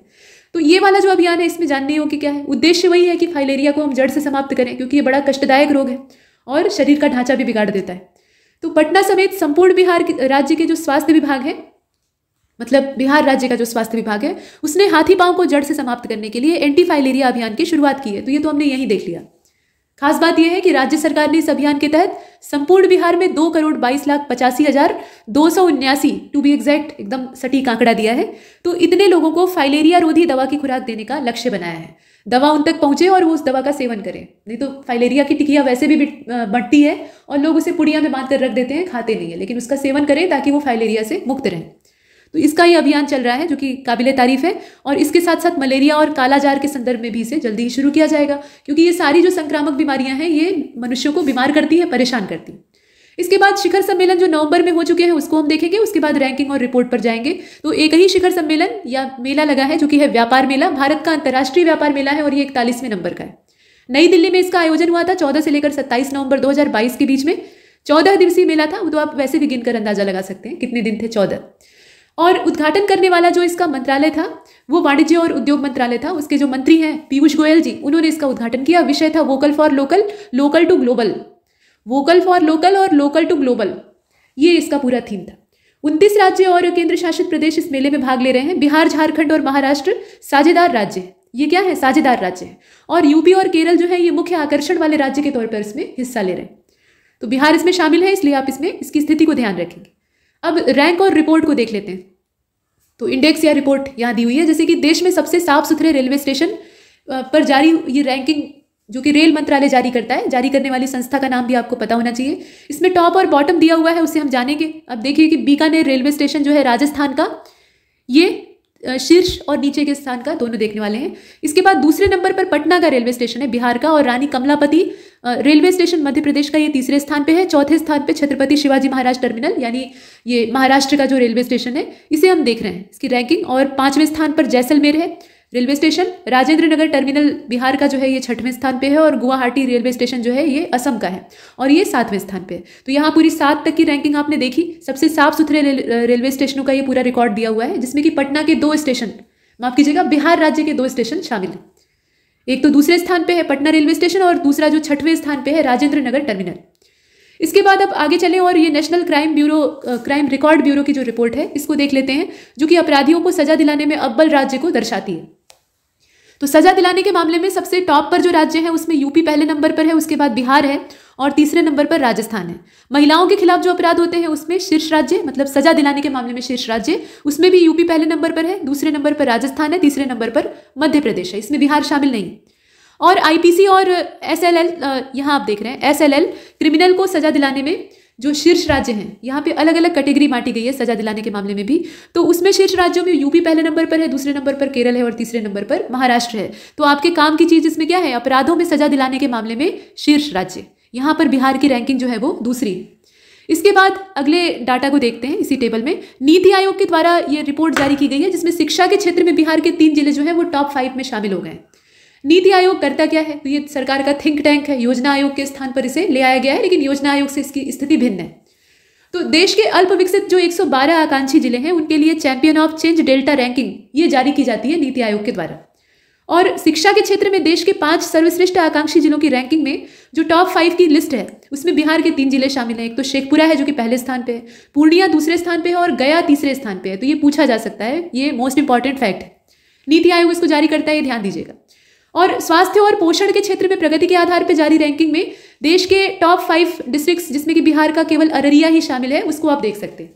जबकि समग्र प्रदर्शन के मामले में बिहार का एक भी आकांक्षी जिला नहीं शामिल हो पाया है। तो समग्र प्रदर्शन में भले ना हो, लेकिन स्वास्थ्य और पोषण और शिक्षा जो कि अहम मुद्दे होते हैं, अहम स्तंभ होते हैं, तो उसमें बिहार का स्थान देखा जा सकता है। बिहार के 12 जिले देश के आकांक्षी जिलों की सूची में हैं, और 12 जिले कौन कौन से हैं वो आपको पता होना चाहिए। 2018 में ये कार्यक्रम जारी किया गया था। 12 जिलों में कटिहार है, बेगूसराय है, शेखपुरा है, अररिया है, खगड़िया है, पूर्णिया है, औरंगाबाद है, बांका भी है, गया भी है, जमुई भी है, मुजफ्फरपुर और नवादा है। ये कुल मिलाकर 12 जिले हैं, 1 दर्जन जिले। तो इतना हमने इसमें देखा। अक्टूबर 2022 का देख लेते हैं बिहार स्पेशल। तो इसमें आप पुरस्कार और सम्मानों को सबसे पहले देख रहे हैं। पुरस्कार और सम्मान में ये देखें, स्मार्ट पुलिसिंग अवार्ड 2021 का बिहार पुलिस चक्र ऐप के लिए इसको मिला है। मध्य प्रदेश के 3 पुलिस अफसर, छत्तीसगढ़ में तैनात 3 IPS अधिकारियों को ये मिला है। तो इसमें विजेता कौन है वो दे रखा है। साथ में फिक्की ये जो संगठन है, ठीक यहाँ आप देख रहे हैं, ये देने वाली संस्था है जो कि इस पुरस्कार को देती है। अब योजनाओं और अभियानों को देख लेते हैं। तो यहाँ योजना समिति अभियान का नाम पहले देखिए। स्वच्छ गंगा के लिए 14 परियोजनाएं लॉन्च की गई हैं, और इसको जारी करने वाला जो मंत्रालय है वो जल शक्ति मंत्रालय है। उत्तर प्रदेश के 4 जिलों के लिए, यहाँ आप देख रहे हैं, 4 जिलों के लिए 4 गंगा जैव विविधता पार्क ये अनुमोदित किए गए हैं। इसमें गंगा के किनारे बसे 5 मुख्य राज्यों, जिसमें कि उत्तराखंड है, उत्तर प्रदेश है, बिहार है और झारखंड है। इसके साथ साथ पश्चिम बंगाल। इसमें सीवरेज प्रबंधन की 8 परियोजनाओं को शामिल किया गया है। तो गंगा में जो पानी, दूषित पानी मिलाया जाता है, उसका पहले उपचार किया जाए, इसके संदर्भ में इसमें काम किया जाएगा। इसके साथ साथ राज्य में स्वास्थ्य विभाग को या स्वास्थ्य विभाग से संबंधित 24 योजनाओं का लोकार्पण किया गया। बिहार के मुख्यमंत्री नीतीश कुमार जी ने सम्राट अशोक कन्वेंशन केंद्र स्थित जो बापू सभागार है उसमें रिमोट के माध्यम से 21 अक्टूबर 2022 को, यहाँ आप नीचे देख रहे हैं, रिमोट के माध्यम से करीब 224.19 करोड़ की लागत वाली जो स्वास्थ्य विभाग की 24 योजनाएं हैं उनका उद्घाटन किया। तो इसमें महत्वपूर्ण क्या हो सकता है, धनराशि महत्वपूर्ण है, समय महत्वपूर्ण है, और कितनी योजनाओं का लोकार्पण किया गया वो महत्वपूर्ण है। साथ साथ ये बक्सर जिला आप देख रहे हैं, मुख्यमंत्री ने बक्सर जिले के डुमरांव और बेगूसराय में क्रमशः 515 करोड़ और 515 करोड़ रुपए की लागत से बनने वाले राजकीय चिकित्सा महाविद्यालय और अस्पताल का शिलान्यास भी किया। तो ये बड़ी चीज़ है। इसमें जितनी भी योजनाओं का या शिलान्यास इत्यादि का जिक्र दिया हुआ है उसे आप याद रखेंगे। मुख्यमंत्री ने मुख्यमंत्री डिजिटल हेल्थ योजना का भी शुभारंभ किया, और इस कार्यक्रम में करीब 9,469 जो कर्मचारी हैं, स्वास्थ्य कर्मचारी हैं, उनको नियुक्ति पत्र प्रदान किया गया। मतलब जो उसमें चयनित हुए थे उन्हें ज्वाइनिंग लेटर दिया गया। ये बड़ी बात। तो इसे हमने देखा 24 योजनाओं का कुल मिलाकर लोकार्पण हुआ है। हो सकता है योजनाओं की संख्या भी पूछ ले अगर सीधा प्रश्न पूछा जाएगा तो। इसके बाद लक्ष्मीबाई सोशल सिक्योरिटी योजना को आप देख रहे हैं। 30 अक्टूबर 2022 को जो जानकारी मिली उसके हिसाब से बिहार में सामाजिक कल्याण और समाज कल्याण विभाग के द्वारा, माफ कीजिएगा, सामाजिक न्याय और समाज कल्याण विभाग के द्वारा विधवाओं के आर्थिक संकट को दूर करने की कोशिश में, विधवाओं के पास जो आर्थिक संकट है क्योंकि कमाने वाला सहारा खत्म हुआ, तो उसके बाद उनके आर्थिक संकट को दूर करने की कोशिश में लक्ष्मीबाई सोशल सिक्योरिटी योजना को क्रियान्वित किया जाएगा। और बिहार की इस योजना का लाभ आर्थिक रूप से कमजोर विधवा महिलाएं ले सकती हैं। लाभ लेने के लिए सालाना 60,000 से कम की जो आमदनी है वो होनी चाहिए और आवेदक के पास बीपीएल कार्ड होना चाहिए और उसे कहीं और से किसी प्रकार का लाभ यानी पेंशन न मिल रही हो, तब जाकर उसे ये लाभ मिलेगा। और इसमें सहायता होगी कितनी, कैसे होगी, तो आप देखें इस योजना का जो मुख्य उद्देश्य है वो पति की मौत के बाद परिवार चलाने की जो विषमता है उसको कम करना, ये हो सकता है। और विधवा महिलाओं को हर माह 300 रुपये यानी 3600 रुपये सालाना पेंशन दी जाएगी। तो ये बहुत बड़ी धनराशि नहीं है, बहुत मामूली है, मतलब एक नाम मात्र का सहयोग है, लेकिन सरकार इतना कर रही है।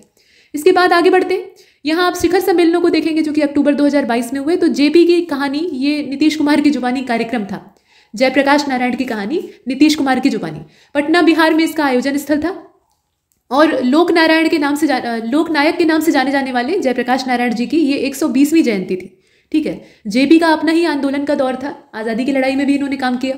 तो 11 नवंबर 2022 को मुख्यमंत्री नीतीश कुमार जी के द्वारा लोकनायक जयप्रकाश नारायण जी की जो 120वीं जयंती थी उसके मौके पर पटना का जो सम्राट अशोक कन्वेंशन केंद्र है उसके बापू सभागार में एक आयोजन किया गया था। जेपी की कहानी नीतीश कुमार की जुबानी कार्यक्रम में उन्होंने हिस्सा लिया। और नारायण जी की, मतलब जयप्रकाश नारायण जी की जयंती के मौके पर नागालैंड के दीमापुर में भी कार्यक्रम आयोजित किया जा रहा है।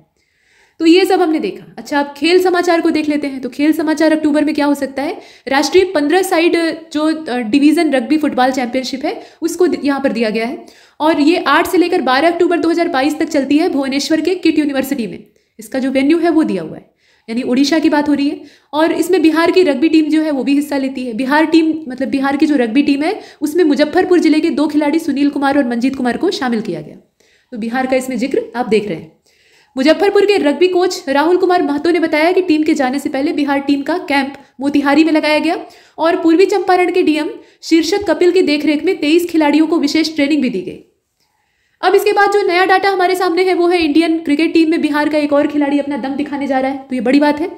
और गोपालगंज जिले का एक छोटा सा गांव है जिसका नाम है काकड़कुंड और वहां के रहने वाले हैं मुकेश कुमार, जो कि साउथ अफ्रीका के खिलाफ जो एक दिवसीय मैचों की सीरीज है, वनडे सीरीज है, उसमें टीम इंडिया में चयनित हुए हैं। मतलब वहां जो टीम इंडिया जा रही है लड़ने के लिए उसमें इनका योगदान है, मतलब इसमें इनका भी नाम शामिल है।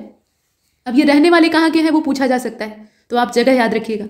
और इससे पहले बिहार से भारतीय टीम के लिए पटना के ईशान किशन का चयन हुआ था, पीछे हमने इनके बारे में देखा था। और टीम इंडिया में ऐसा पहली बार होगा कि जब बिहार के 2 खिलाड़ी एक साथ खेलेंगे, ये गौरव की बात है और भविष्य में योगदान बढ़ेगा इसकी अपेक्षा भी है। 36वां राष्ट्रीय खेल 2022 और इसमें बिहार ने कुल 2 कांस्य पदक अपने नाम किए, कांसे के 2 तमगे बिहार ने अपने नाम किए। अब इसके बाद रैंक और रिपोर्ट देख लेते हैं। तो ये लेड विषाक्तता रिपोर्ट है पहली, और नीति आयोग और वैज्ञानिक औद्योगिक अनुसंधान परिषद के सामंजस्य से इसको प्रकाशित किया जा रहा है। इसमें टॉप और बॉटम वाली जो पोजीशन है उसमें आप देखें तो बिहार, उत्तर प्रदेश, मध्य प्रदेश, झारखंड, छत्तीसगढ़ और आंध्र, यहाँ राज्यों के नाम आप ध्यान दीजिएगा। बिहार, उत्तर प्रदेश, मध्य प्रदेश, झारखंड, छत्तीसगढ़ और आंध्र। इसमें भारतीय राज्यों में रक्त के उच्चतम औसत रक्त सीसा स्तर पाया गया, मतलब रक्त में उच्चतम स्तर का जो सीसे की मात्रा है वो पाई गई। तो रक्त में अगर सीसा घुल जाए तो वो काफ़ी विषाक्तता को दर्शाता है। हालांकि अगर देखा जाए तो लेड का कुछ ना कुछ अमाउंट हमारे शरीर में पाया जाता है, लेकिन वो एक हानिकारक स्तर से नीचे का होता है। लेकिन जब ये अपने लेवल से ऊपर हो जाता है तो ये शरीर में तरह तरह की विसंगतियां पैदा करता है, स्वास्थ्य को प्रभावित करता है।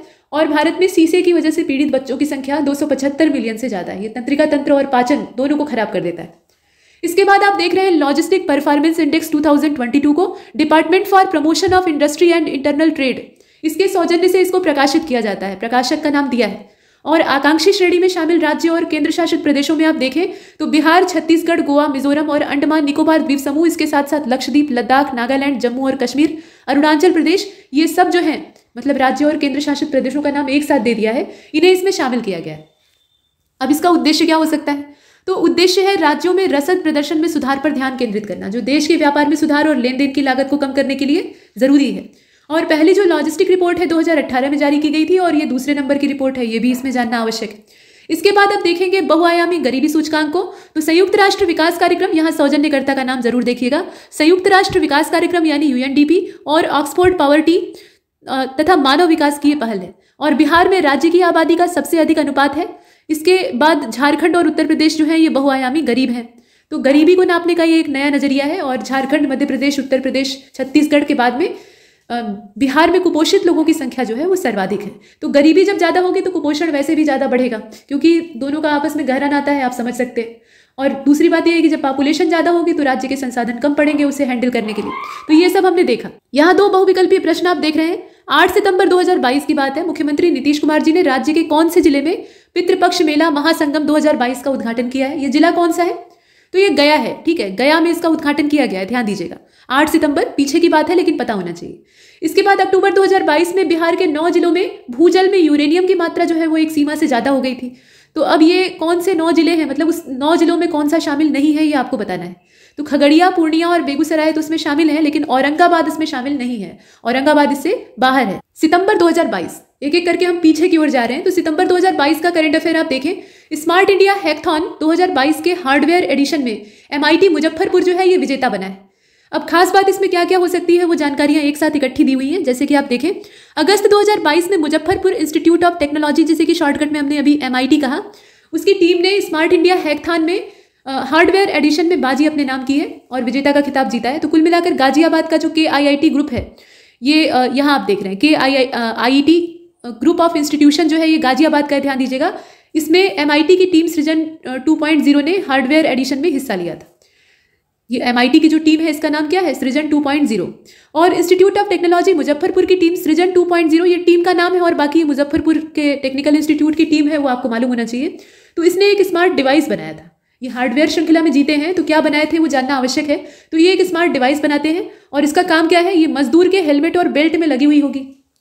जो मजदूर या श्रमिक काम कर रहा होगा, श्रम कर रहा होगा, उसके हेलमेट और बेल्ट में लगी होगी और ये बिना इंटरनेट के चल सकती है। ये बहुत अच्छी बात है, मतलब इसको कहीं भी संचालित किया जा सकता है। और अगर मजदूर के अगल बगल कोई भारी वस्तु जैसे कि मिट्टी, ईंट, पत्थर या कोई भी सामान गिरेगा तो आसानी से जानकारी इससे हो सकती है। और बेल्ट में लगा हुआ जो सेंसर है वो विषैली गैस को डिटेक्ट करेगा। मतलब कोई खान में मजदूर काम कर रहा है, जो खदानें होती हैं, तो वहाँ अक्सर सुनने में आता है कि जहरीली गैस का रिसाव अंदर से होने लगा, जमीन के अंदर से, और बहुत बड़े पैमाने पर लोग मारे गए। तो वो मजदूरों को बचाने का काम, ये प्रोटेक्शन बेल्ट का और हेलमेट का काम करेगा। जो डिवाइस है वो इन दोनों चीज़ों में लगी रहेगी। तो खान में काम करने वाले मजदूर या इस तरह की जो खतरनाक जगह हैं वहाँ काम करने वाले जो श्रमिक हैं उनकी जान की हिफाजत करने का ये काम करेगी। तो अच्छी बात है। और स्मार्ट इंडिया हैकथॉन में इस तरह की जो प्रशंसनीय डिवाइस है इसको बनाकर ये विजेता हुआ है। तो मुजफ्फरपुर का MIT इसने एक उल्लेखनीय काम किया है, जैसे कि आप देख रहे हैं। साथ में और भी सूचनाएं इसमें काम की हो सकती हैं, जैसे कि कोल इंडिया लिमिटेड की ओर से दिए गए प्रॉब्लम पर विद्यार्थियों ने कोयला खदान में होने वाली दुर्घटना और आपदा से अलर्ट करने वाला ये डिवाइस विकसित किया है। मतलब एक प्रॉब्लम सामने दी जाती है और इसका आपको सॉल्यूशन देना होता है, तो सॉल्यूशन के तौर पर ये डिवाइस डेवलप की गई है। और बहुत अच्छी बात है कि ये इंटरनेट के बिना भी काम करती है। इंटरनेट की इसमें आवश्यकता नहीं होती है, नहीं तो गहरी खदान में नीचे नेटवर्क अगर नहीं मिला तो उस कंडीशन में फिर जान माल की क्षति हो सकती है, लेकिन उस अवस्था में भी ये काम कर सकती है। और इस प्रोजेक्ट को देश भर में पहला स्थान मिला है और ये मिलने योग्य है। विजेता टीम में विद्यासागर कुमार और रोहित कुमार, शुभम कुमार, ईशा सिंह, प्रिंस मौर्य, सत्येंद्र चौरसिया, ये सारे जो छात्र हैं ये शामिल हैं। और टीम के मेंटर के रूप में प्रोफेसर आशीष, प्रोफेसर मोहित और इंडस्ट्री से विशेषज्ञ और पूर्ववर्ती छात्र के रूप में उत्पल कांत जो है वो शामिल हैं। मतलब यहाँ पे छात्र और मेंटर्स जो हैं उनके नाम दे रखे हैं जो कि इस प्रोजेक्ट में अपना हिस्सा लिए थे। दूसरा जो महत्वपूर्ण करंट अफेयर सितंबर महीने में हो सकता है, उसमें जानकारी ये है कि प्रत्येक राष्ट्रीय राजमार्ग जो बिहार का है उस पर ऑटोमेटिक स्पीड रडार लगेंगे। अब ये स्पीड रडार करेंगे क्या? तो सितंबर 2022 में जो आधिकारिक जानकारी प्राप्त हुई है उसके हिसाब से जो राष्ट्रीय राजमार्ग बिहार से होकर गुजरते हैं उस पर ओवर स्पीड, तेज रफ्तार से जो वाहन गुजरते हैं उसको कम करने के लिए ये रडार गन लगाई जाएगी। और तय गति से, मतलब एक निर्धारित रफ्तार है उससे तेज अगर आप गाड़ी चला रहे हैं तो उस जितनी भी इस तरह की गाड़ियां हैं, वैसे ट्रैफिक पुलिस के द्वारा उन्हें पकड़ पाना संभव नहीं हो पाता क्योंकि उनकी रफ्तार इतनी ज़्यादा होती है, रोकेगा कौन? तो कुल मिलाकर ये रडार गन जो है ये उन पर ऑनलाइन जुर्माना ठोकने में सहायता करेगी। और ये जो रडार गन है इसको 8 से 10 किलोमीटर के अंतराल पर लगाया जाएगा और शुरुआत पहले 5 राष्ट्रीय राजमार्गों से होगी, बाद में बड़े पैमाने पर इसको फैला दिया जाएगा। तो ये तारीफ के काबिल है। अब इसमें 5 राष्ट्रीय राजमार्ग कौन कौन से हो सकते हैं तो वो नाम आप जरूर देख लीजिएगा। नेशनल हाईवे नंबर 2 जो कि बिहार में कहाँ कहाँ से होकर गुजरता है, कैमूर, रोहतास, औरंगाबाद और गया, 4 जिलों से होकर गुजरता है, इस पर लगेगा रडार। उसके अलावा नेशनल हाईवे नंबर 28 जो कि बेगूसराय, मुजफ्फरपुर और गोपालगंज से होकर आगे बढ़ता है, तो वहां पर इसे लगाया जाएगा। पटना और भोजपुर से गुजरने वाले नेशनल हाईवे नंबर 30 पर इसको लगाया जाएगा। 31 जो है नवादा, बिहार शरीफ, पटना, बेगूसराय, खगड़िया और पूर्णिया, किशनगंज, इन सभी स्थानों से होकर गुजरता है, तो इस पर भी तेज रफ्तार वाहनों को नियंत्रित करने के लिए इसका इस्तेमाल किया जाएगा। साथ में national highway number 57 Muzaffarpur, Darbhanga, Araria और पूर्णिया से होकर जाता है, तो यहां भी इसे लगाया जाएगा। इन्हें आप जरूर याद रखिएगा। अब शराब की बोतलों से चूड़ियां बन रही हैं, ये बढ़िया इस्तेमाल है। शराब की बंदी पहले करें और उसके बाद जो बोतलें खाली इधर उधर पड़ी हैं उससे चूड़ियां बनाने का काम करें, तो इससे एक गृह उद्योग का भी संचालन हो सकता है। फिलहाल ये महत्वाकांक्षी शराबबंदी योजना जो नीतीश कुमार सरकार की थी, उसी के साथ एक मद्य निषेध से जुड़ी हुई ये पहल सामने आती है। और इस पहल के हिसाब से राज्य में जो जब्त की गई शराब की बोतलें, अब राज्य के सामने समस्या है कि उनका करें क्या, तो उनसे अब चूड़ियां तैयार की जाएंगी और बाजार में बेची जाएंगी। और बिहार में अपने ग्रामीण आजीविका संवर्धन कार्यक्रम, जिसे कि जीविका के नाम से जाना जाता है, इसका शॉर्टकट जो नाम है वो पता होना चाहिए, पूरा नाम तो आप देख ही रहे हैं। तो इसके माध्यम से जब्त की गई शराब की बोतलों से कांच की चूड़ियां बनाने की तैयारी चल रही है। और इस परियोजना के लिए विभाग ने लगभग 1 करोड़ रुपए का फंड भी जारी किया है। उत्पाद आयुक्त कार्तिकेय धन जी, एग्जीक्यूटिव कमिश्नर हैं, इन्होंने प्रेस कॉन्फ्रेंस करके बताया कि इसके लिए जीविका दीदियों का प्रशिक्षण शुरू किया गया है। मतलब जीविका दीदियां जो हैं वो प्रशिक्षित की जा रही हैं, जो कि बाकी महिलाओं को भी प्रशिक्षित करेंगी, मतलब जागरूक करेंगी। तो योजना तो बहुत अच्छी है और सरकार ने एक अच्छी पहल को अंजाम दिया है, नहीं तो वो कचरे के ढेर में जाती और वहाँ प्रदूषण फैलाती। लेकिन दिक्कत यह है ना कि जो ग्रामीण जनता है या आम आदमी है, अगर वो एक बार जान लिया कि ये जो चूड़ी है बाजार में उतरी और मैंने खरीदा है, ये शराब की बोतल तोड़कर बनी हुई है, उसको गलाकर बनी है, तो कतई उसे महिलाएं पहनना गंवारा नहीं करेंगी। धार्मिक कार्यों में तो बिल्कुल नहीं इस्तेमाल करेंगी, धार्मिक कार्यों में चूड़ी का बड़ा महत्व होता है। तो कुल मिलाकर ये एक अलग समस्या है, लेकिन फिलहाल सरकार ने एक काबिले तारीफ पहल की। अब यहाँ आप देखें, बिहार के 2 शिक्षक जो हैं, इन्हें राष्ट्रीय शिक्षक पुरस्कार मिला और ये 2022 का अवार्ड है। 5 सितंबर को भारत देश में शिक्षक दिवस मनाया जाता है, सर्वपल्ली राधाकृष्णन की जयंती के अवसर पे। तो शिक्षक दिवस के मौके पे इस बार 2022 में राष्ट्रपति द्रौपदी मुर्मू के द्वारा नई दिल्ली का जो विज्ञान भवन है वहाँ पे शिक्षकों को सम्मानित किया जाता है। तो बिहार के 2 शिक्षक सौरभ सुमन और निशी कुमारी, इन्हें राष्ट्रीय शिक्षक पुरस्कार 2022 से सम्मानित किया गया। सौरभ सुमन को राज्य के सरकारी स्कूलों में तकनीकी क्षेत्र को मजबूत करने हेतु, यहाँ आप देखें, और निशी कुमारी को बालिका स्वास्थ्य और सैनिटरी पैड पर विशेष योगदान देने के लिए राष्ट्रीय शिक्षक पुरस्कार से सम्मानित किया। एक पुरुष को और एक महिला को मिला है, उनके काम क्या थे वो भी दिए हुए हैं। सौरभ सुमन ललित नारायण लक्ष्मी नारायण प्रोजेक्ट कन्या उच्च विद्यालय त्रिवेणीगंज सुपौल के शिक्षक हैं। ये विद्यालय का नाम है, इतना लंबा विद्यालय का नाम है, और ये है कहाँ का, तो त्रिवेणीगंज सुपौल का है, तो वहाँ के ये अध्यापक हैं। और निशी कुमारी जो है ये महादेव उच्च माध्यमिक विद्यालय खुशरूपुर जो पटना का है, वहाँ की अध्यापिका है।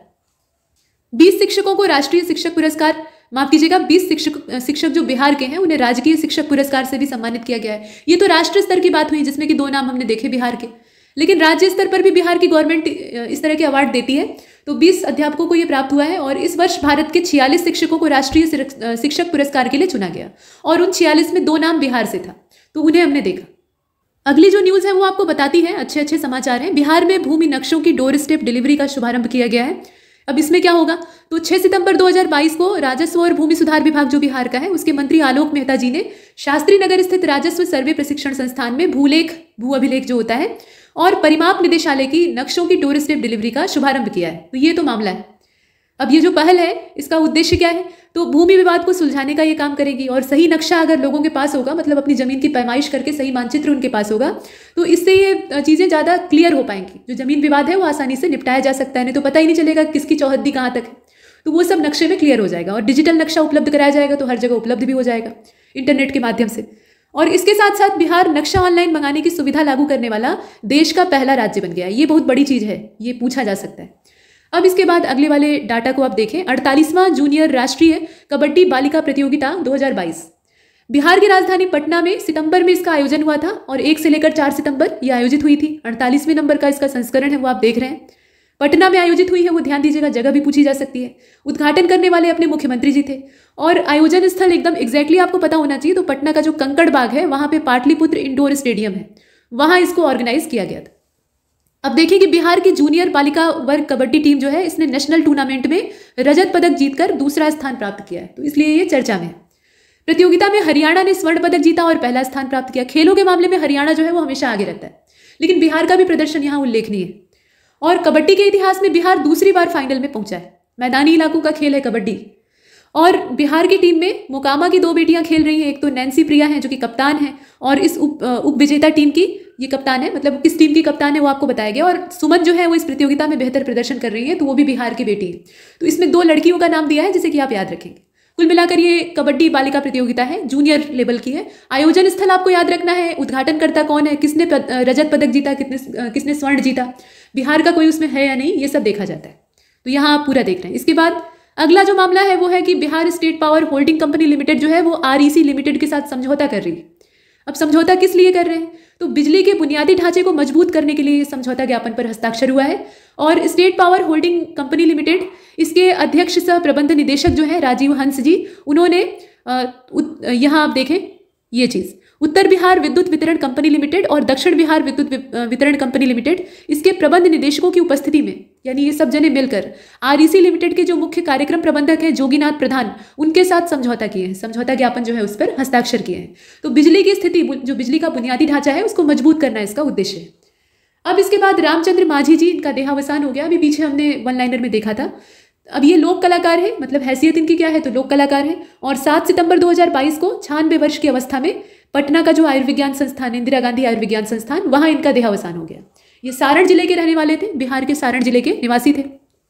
2017 में संगीत नाटक अकेडमी पुरस्कार इन्हें दिया गया था और 2021 में इन्होंने पद्मश्री अवार्ड प्राप्त किया था। बिहार में जो लौंडा नाच होता है ना, लौंडा नाच एक लोक नृत्य है जिसमें कि लड़के जो है वो अलग अलग रूप धर के नाचते हैं, लड़की का भी और लड़के का भी। तो उसमें मतलब उसके लिए इन्हें जाना जाता है। और इसके साथ साथ माझी जो है ये भोजपुरी के शेक्सपियर कहे जाने वाले भिखारी ठाकुर के सहयोगी भी रहे हैं। भिखारी ठाकुर को भोजपुरी का शेक्सपियर कहा जाता है। भोजपुरी में बहुत सारी रचनाएं उनकी हैं और बहुत सारे नाट्य भी उनके हैं। तो उन्हीं के पद चिन्हों पर ये चल रहे थे।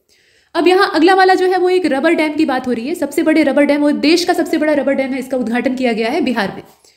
खास बात क्या है, तो बिहार के गया जिले में राज्य का पहला और देश का सबसे लंबा रबर डैम बनाया गया है जिसका नाम है गयाजी डैम, और उद्घाटन किया गया। सीताकुंड जाने के लिए स्टील पुल का जो शिलापट्ट अनावरण, लोकार्पण इत्यादि है वो सब किया गया।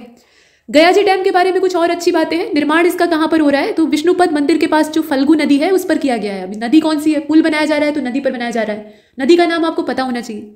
बांध का निर्माण करीब 312 करोड़ रुपए की लागत से किया जाएगा। 3 मीटर ऊंचा है और 411 मीटर लंबा है। लंबाई चौड़ाई आपसे पूछी जा सकती है। और इसमें 60 से 65 मीटर लंबाई के 6 स्पैन भी हैं। गयाजी बांध का निर्माण ऑस्ट्रिया की रुबीना कंपनी और हैदराबाद की नागार्जुन कंस्ट्रक्शन कंपनी के सहयोग से IIT रुड़की के विशेषज्ञों की सलाह पर किया जा रहा है। मतलब बड़ी ही तकनीकी सलाह लेकर इसे बनाया जा रहा है। और इस बांध का शिलान्यास मुख्यमंत्री जी के द्वारा किया गया सितंबर 2020 में। तो ये सब हमने देखा, उद्घाटन वगैरह हो गया। अब इसके बाद चलते हैं आगे। 2022 की तारीख यहाँ पे है, वो 2020 नहीं 2022 को आप यहाँ याद रखेंगे, ठीक है। तो सितंबर 2022 में ये रबर डैम जो है इसका उद्घाटन हुआ। इसमें तत्वाधान में कौन कौन सी संस्थाएं शामिल हैं, जैसे कि आप देख रहे हैं IIT रुड़की है, ऑस्ट्रिया की कंपनी है, हैदराबाद की कंपनी है, तो उनके भी नाम आपको पता होने चाहिए। इसके बाद अब गया एक्सपोर्ट पर जो मूल्यवर्धित कर है उसको घटाया गया है। वैट की बात हो रही है, वैल्यू एडेड टैक्स की। तो सितंबर 2022 की ही बात है। सितंबर 2022 के ही महीने का पूरा करंट अफेयर हम देख रहे हैं। विमानों को ईंधन लेने में सहूलियत हो, विमान जो है वो ईंधन भरने में सहूलियत प्राप्त करें, तो अपने हिस्से के मूल्यवर्धित कर को 29% से घटाकर 4% कर दिया गया है। ये बिहार की राज्य सरकार का फैसला है। और बिहार के खाद्य प्रसंस्करण के क्षेत्र में निवेश के लिए करीब 529 करोड़ रुपए का पूरा जो ये डाटा है, प्रस्ताव है, नए नए प्लान है वो तैयार किए गए हैं। अब इसमें होगा क्या, तो प्रस्ताव में 20 नई यूनिट लगाने की योजना है। 20 नई यूनिट लगाई जाएगी। लागत आप देख ही रहे हैं। राज्य की निवेश प्रोत्साहन परिषद ने इसकी प्रारंभिक स्वीकृति दी है।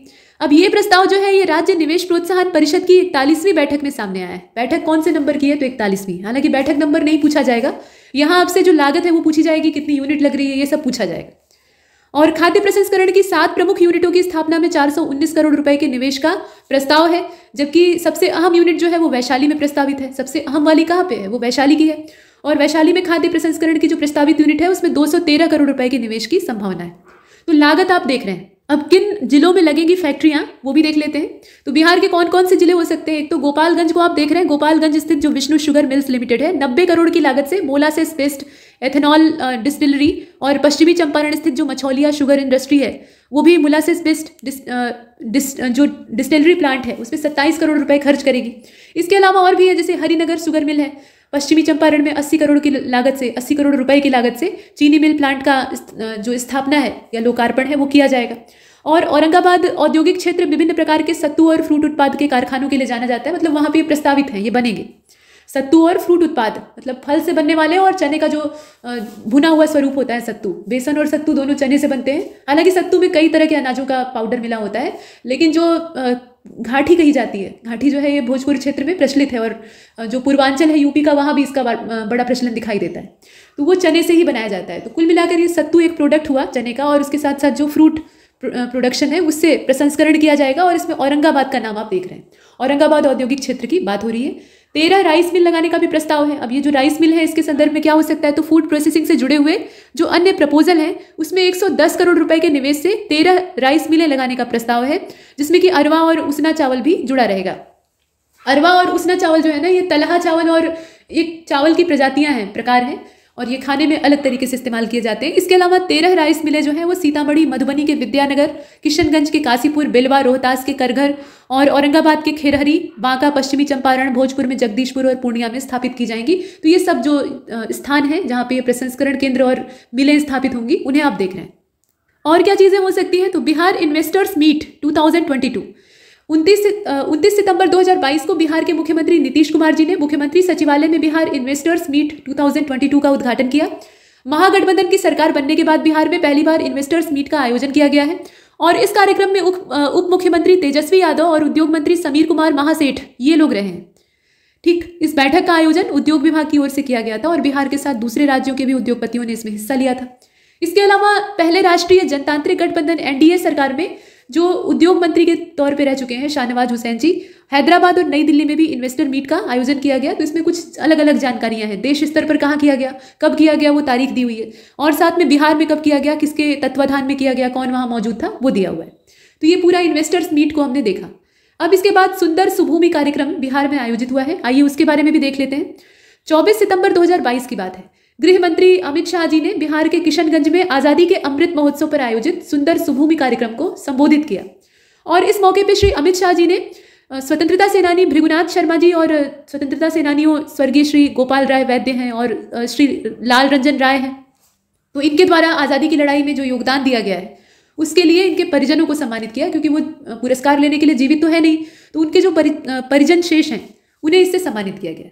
इसके अलावा मल्टी मॉडल लॉजिस्टिक पार्क को आप देख रहे हैं और ये जो लॉजिस्टिक पार्क है ये पटना में बनेगा। इसकी खास बात ये है, और उद्योग विभाग के ये बिहार का उद्योग विभाग है, ध्यान दीजिएगा, तो यहाँ के प्रधान सचिव हैं, इनका नाम है संदीप पौंड्रिक। इनके अनुसार पटना में राज्य का पहला मल्टी मॉडल लॉजिस्टिक हब विकसित किया जाएगा। ये पार्क होगा असल में 30 सितंबर 2022 को ये घोषणा हुई और इस पार्क को पटना के जैतिया गाँव के पास में 100 एकड़ की जमीन में विकसित किया जाएगा। पटना के पास में एक जैतिया गाँव है, वहाँ इसका विकास होगा।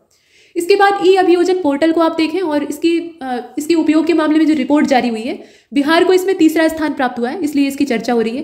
तो बिहार राज्य ने करीब 8,59,000 मामलों के साथ डिजिटल इंडिया मिशन जो है उसके तहत केंद्र सरकार द्वारा जो प्रबंधित ई अभियोजन पोर्टल है उसके माध्यम से मामलों के निपटान और प्रविष्टि की संख्या में तीसरा स्थान प्राप्त किया है कायदे से काम करने के लिए।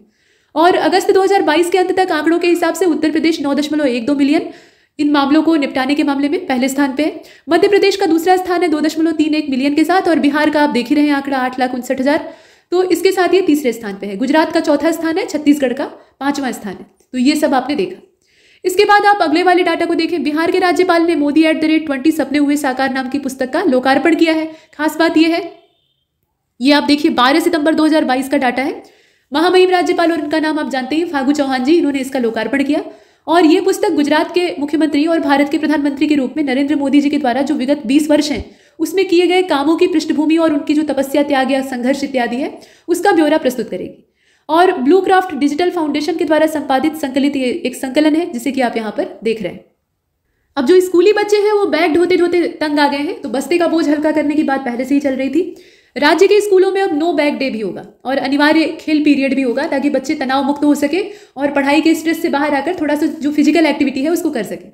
तो बस्ते का बोझ कम करने और स्कूलों में नो बैग डे नियम सप्ताह में कम से कम एक दिन अनिवार्य खेल पीरियड शुरू करने की तैयारी की जा रही है बिहार में। पहले भी, अच्छा देखिए, ये जो सिस्टम है ये पहले भी स्कूलों में चलता था, बीच में इसमें कमी देखी गई, ये कहिए कि परंपरा से गायब हो गया। नहीं तो शनिवार का जो दिन होता था बच्चों से कह दिया जाता था कि आप अपने यूनिफॉर्म को घर पे धोने के लिए रख दीजिए, साफ सफाई उसकी कर लीजिए, रविवार और शनिवार धोकर सुखा लीजिए और घर के कपड़े पहनकर आइए। और जो स्कूल थे वहाँ बाल सभाएं आयोजित होती थी, बस्ता लेकर नहीं आना होता था। बच्चे सांस्कृतिक कार्यक्रम और फिजिकल एक्टिविटी, मतलब कुल मिलाकर वहाँ एक प्रतिस्पर्धा जैसी आयोजित की जाती थी, तो बच्चे बड़े चाव से आते थे और शनिवार को इसीलिए आधे दिन के बाद, मतलब आधे दिन पढ़ाने के बाद ये काम किया जाता था।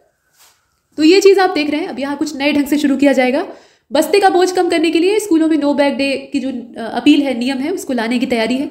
कम से कम एक दिन ऐसा होगा और इस नीति का उद्देश्य क्या है? छात्रों को अन्य गतिविधियों में शामिल करना और उनके सीखने की जो क्षमता है उसको सकारात्मक तरीके से बढ़ाना। राष्ट्रीय शिक्षा नीति भी इस पहल का समर्थन करती है। जो नई एजुकेशन पॉलिसी आई है 2020 में, उसमें इन चीज़ों पर चर्चा की गई है और ये सरकारी और निजी विद्यालय दोनों में लागू की जाएगी। तो इसे हमने देखा।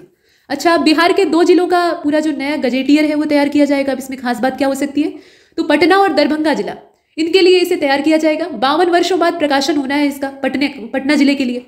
और इस जिले का जो अंतिम गजेटियर है वो 1970 में प्रकाशित किया गया था।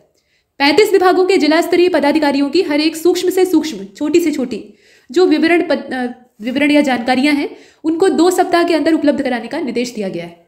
मतलब छोटी से छोटी जानकारी इसमें दर्ज की जाएगी। और गजेटियर तैयार करने के लिए पायलट प्रोजेक्ट के तौर पे मतलब ये है कि ये जो राज्य के बचे हुए जिले हैं वहाँ भी लागू किया जाएगा, लेकिन फिलहाल पायलट प्रोजेक्ट में पटना और दरभंगा को शामिल किया गया है। और गजेटियर किसी भी जिले के बारे में सर्वाधिक प्रामाणिक सरकारी दस्तावेज होता है, जिससे कि हमें जो ठोस जानकारियां हैं, सही जानकारियां हैं वो मिलती हैं। और इससे न केवल जिले का इतिहास पता लगता है बल्कि जिले के एक एक बारीक तथ्य की भी जानकारी होती है। तो ये महत्वपूर्ण दस्तावेज होता है। तो ये पायलट प्रोजेक्ट के तौर पे 2 जिलों में लागू किया गया है, लेकिन बाकी जो जिले हैं उसको भी इसकी जद में लाया जाएगा। इसके बाद आप देख रहे हैं चक्र ऐप को, चक्र एप्लीकेशन को। बिहार पुलिस को स्मार्ट पुलिसिंग अवार्ड मिला है और सितंबर 2022 में फिक्की यानी federation of Indian chambers of commerce and industries, इसकी तरफ से ये स्मार्ट पुलिसिंग अवार्ड 2021 दिया गया और इसमें बिहार की पुलिस को ये सम्मान प्राप्त हुआ है। वार्षिक सम्मेलन में इस अवार्ड से सूबे की पुलिस को नवाजा गया। तो ये होमलैंड सिक्योरिटी के मसले पर आयोजित सम्मेलन था, इसे आप याद रखेंगे। अब इसमें विशेष सशस्त्र पुलिस या यातायात महानिरीक्षक MR नायक ने प्राप्त किया। ये जो अवार्ड है इसे प्राप्त करने वाले व्यक्ति का नाम आपको पता होना चाहिए। तो इसे प्राप्त किसने किया है? MR नायक ने प्राप्त किया है, जो कि इस एप्लीकेशन के नोडल पदाधिकारी भी। राज्य की पुलिस को अपराध अनुसंधान और शिकायत दर्ज करने की श्रेणी में बिहार को राज्य की पुलिस के मामले में, अब मतलब सभी राज्यों की बात हो रही है, तो बिहार को सर्वश्रेष्ठ इस मामले में घोषित किया गया है, अपराध अनुसंधान के मामले में और शिकायत दर्ज करने के मामले में। और चक्र एप्लीकेशन का प्रयोग किस लिए होता है? तो अपराधियों की पहचान करने के लिए होता है। उनका अगर कोई क्रिमिनल रिकॉर्ड है, कोई अपराधी पहली बार अगर क्राइम कर रहा है तब तो उसका रिकॉर्ड नहीं होगा, लेकिन कुछ मजे हुए अपराधी होते हैं, अनुभवी होते हैं, उनके पास एक्सपीरियंस होता है, तो वैसे जो अपराधी है उनका क्राइम रिकॉर्ड होता है, उसको दर्ज करने के लिए और साथ में अपराधियों के गिरोह की पहचान करने के लिए इस चक्र नाम के एप्लीकेशन का इस्तेमाल किया जाता है। अगला डाटा हमें यह बताता है कि बिहार के चंदन ने कॉमनवेल्थ गेम्स में रजत जीता है। अब खास बात यह है कि 28 जुलाई से लेकर 29 अगस्त 2022 तक बर्मिंघम में आयोजित जो कॉमनवेल्थ गेम्स थे 2022 के 9वें दिन बिहार के चंदन कुमार सिंह जो है ये भारत को स्वर्ण पदक दिलाने का काम करते हैं। कॉमनवेल्थ गेम्स में भारत के ओवरऑल प्रदर्शन में इनका योगदान था, ये रजत जीतते हैं। और गार्डन बाउल्स में भारत को पदक जिताया था इन्होंने। 4 सदस्यीय भारतीय टीम में सुनील बहादुर जो कि लीडर थे, उसके बाद नवनीत सिंह सेकंड, चंदन कुमार सिंह थर्ड और दिनेश कुमार इसके शामिल रहे। मुंगेर जिले के ये रहने वाले हैं। सुनील कुमार सिंह की बात हो रही है, ये मुंगेर जिले के रहने वाले हैं। चंदन जो है ये मुंगेर जिले के रहने वाले हैं, ये भी मुंगेर के ही। और सेंटर, यहाँ नीचे आप देख रहे हैं, सेंटर कॉलेज समदाना हथिया में बॉडी ट्रेनर के पद पे ये कार्यरत है और मैन ट्रिपल और मैन 4 में इन्होंने हिस्सा लिया है। 4 बार कॉमनवेल्थ गेम्स में ये हिस्सा ले चुके हैं, यानी इनके पास अच्छा खासा अनुभव है। इसमें स्कॉटलैंड, आउटडेटेड कोस्ट, दिल्ली और बर्मिंघम का जो कॉमनवेल्थ था वो शामिल। दिल्ली में जो कॉमनवेल्थ हुआ था उसमें भारत ने सबसे अच्छा प्रदर्शन किया था, तो उसे भी आप साथ में जोड़ लें।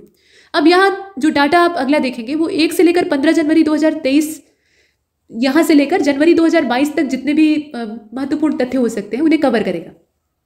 तो आप देखिए 15 अगस्त 2022 को बिहार के रोहतास पुलिस लाइन में आयोजित स्वतंत्रता दिवस कार्यक्रम में रोहतास पुलिस के 3 जवानों को राष्ट्रपति पुलिस सराहनीय सेवा मेडल से सम्मानित किया गया।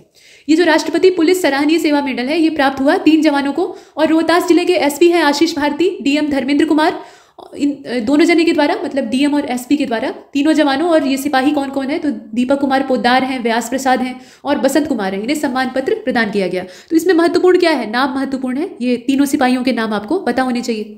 इसके बाद आप देखें बिहार का जो मिथिला मखाना है इसको केंद्र सरकार के द्वारा भौगोलिक संकेतक यानी जीआई टैग दिया गया है और बिहार का ये 5वां प्रोडक्ट है। तो जितने भी जीआई प्रोडक्ट हैं बिहार में वो आपको मालूम होने चाहिए, जैसे कि भागलपुर का जर्दालू आम है, कतरनी चावल है, नवादा का मगही पान है, मुजफ्फरपुर की शाही लीची है, सिलाव खाजा को भी जीआई टैग मिल चुका है, आप जानते हैं। तो ये सब जो है ये जीआई टैग प्राप्त कर चुके हैं। अब इसमें मिथिला मखाना भी जो है वो शामिल हो गया है।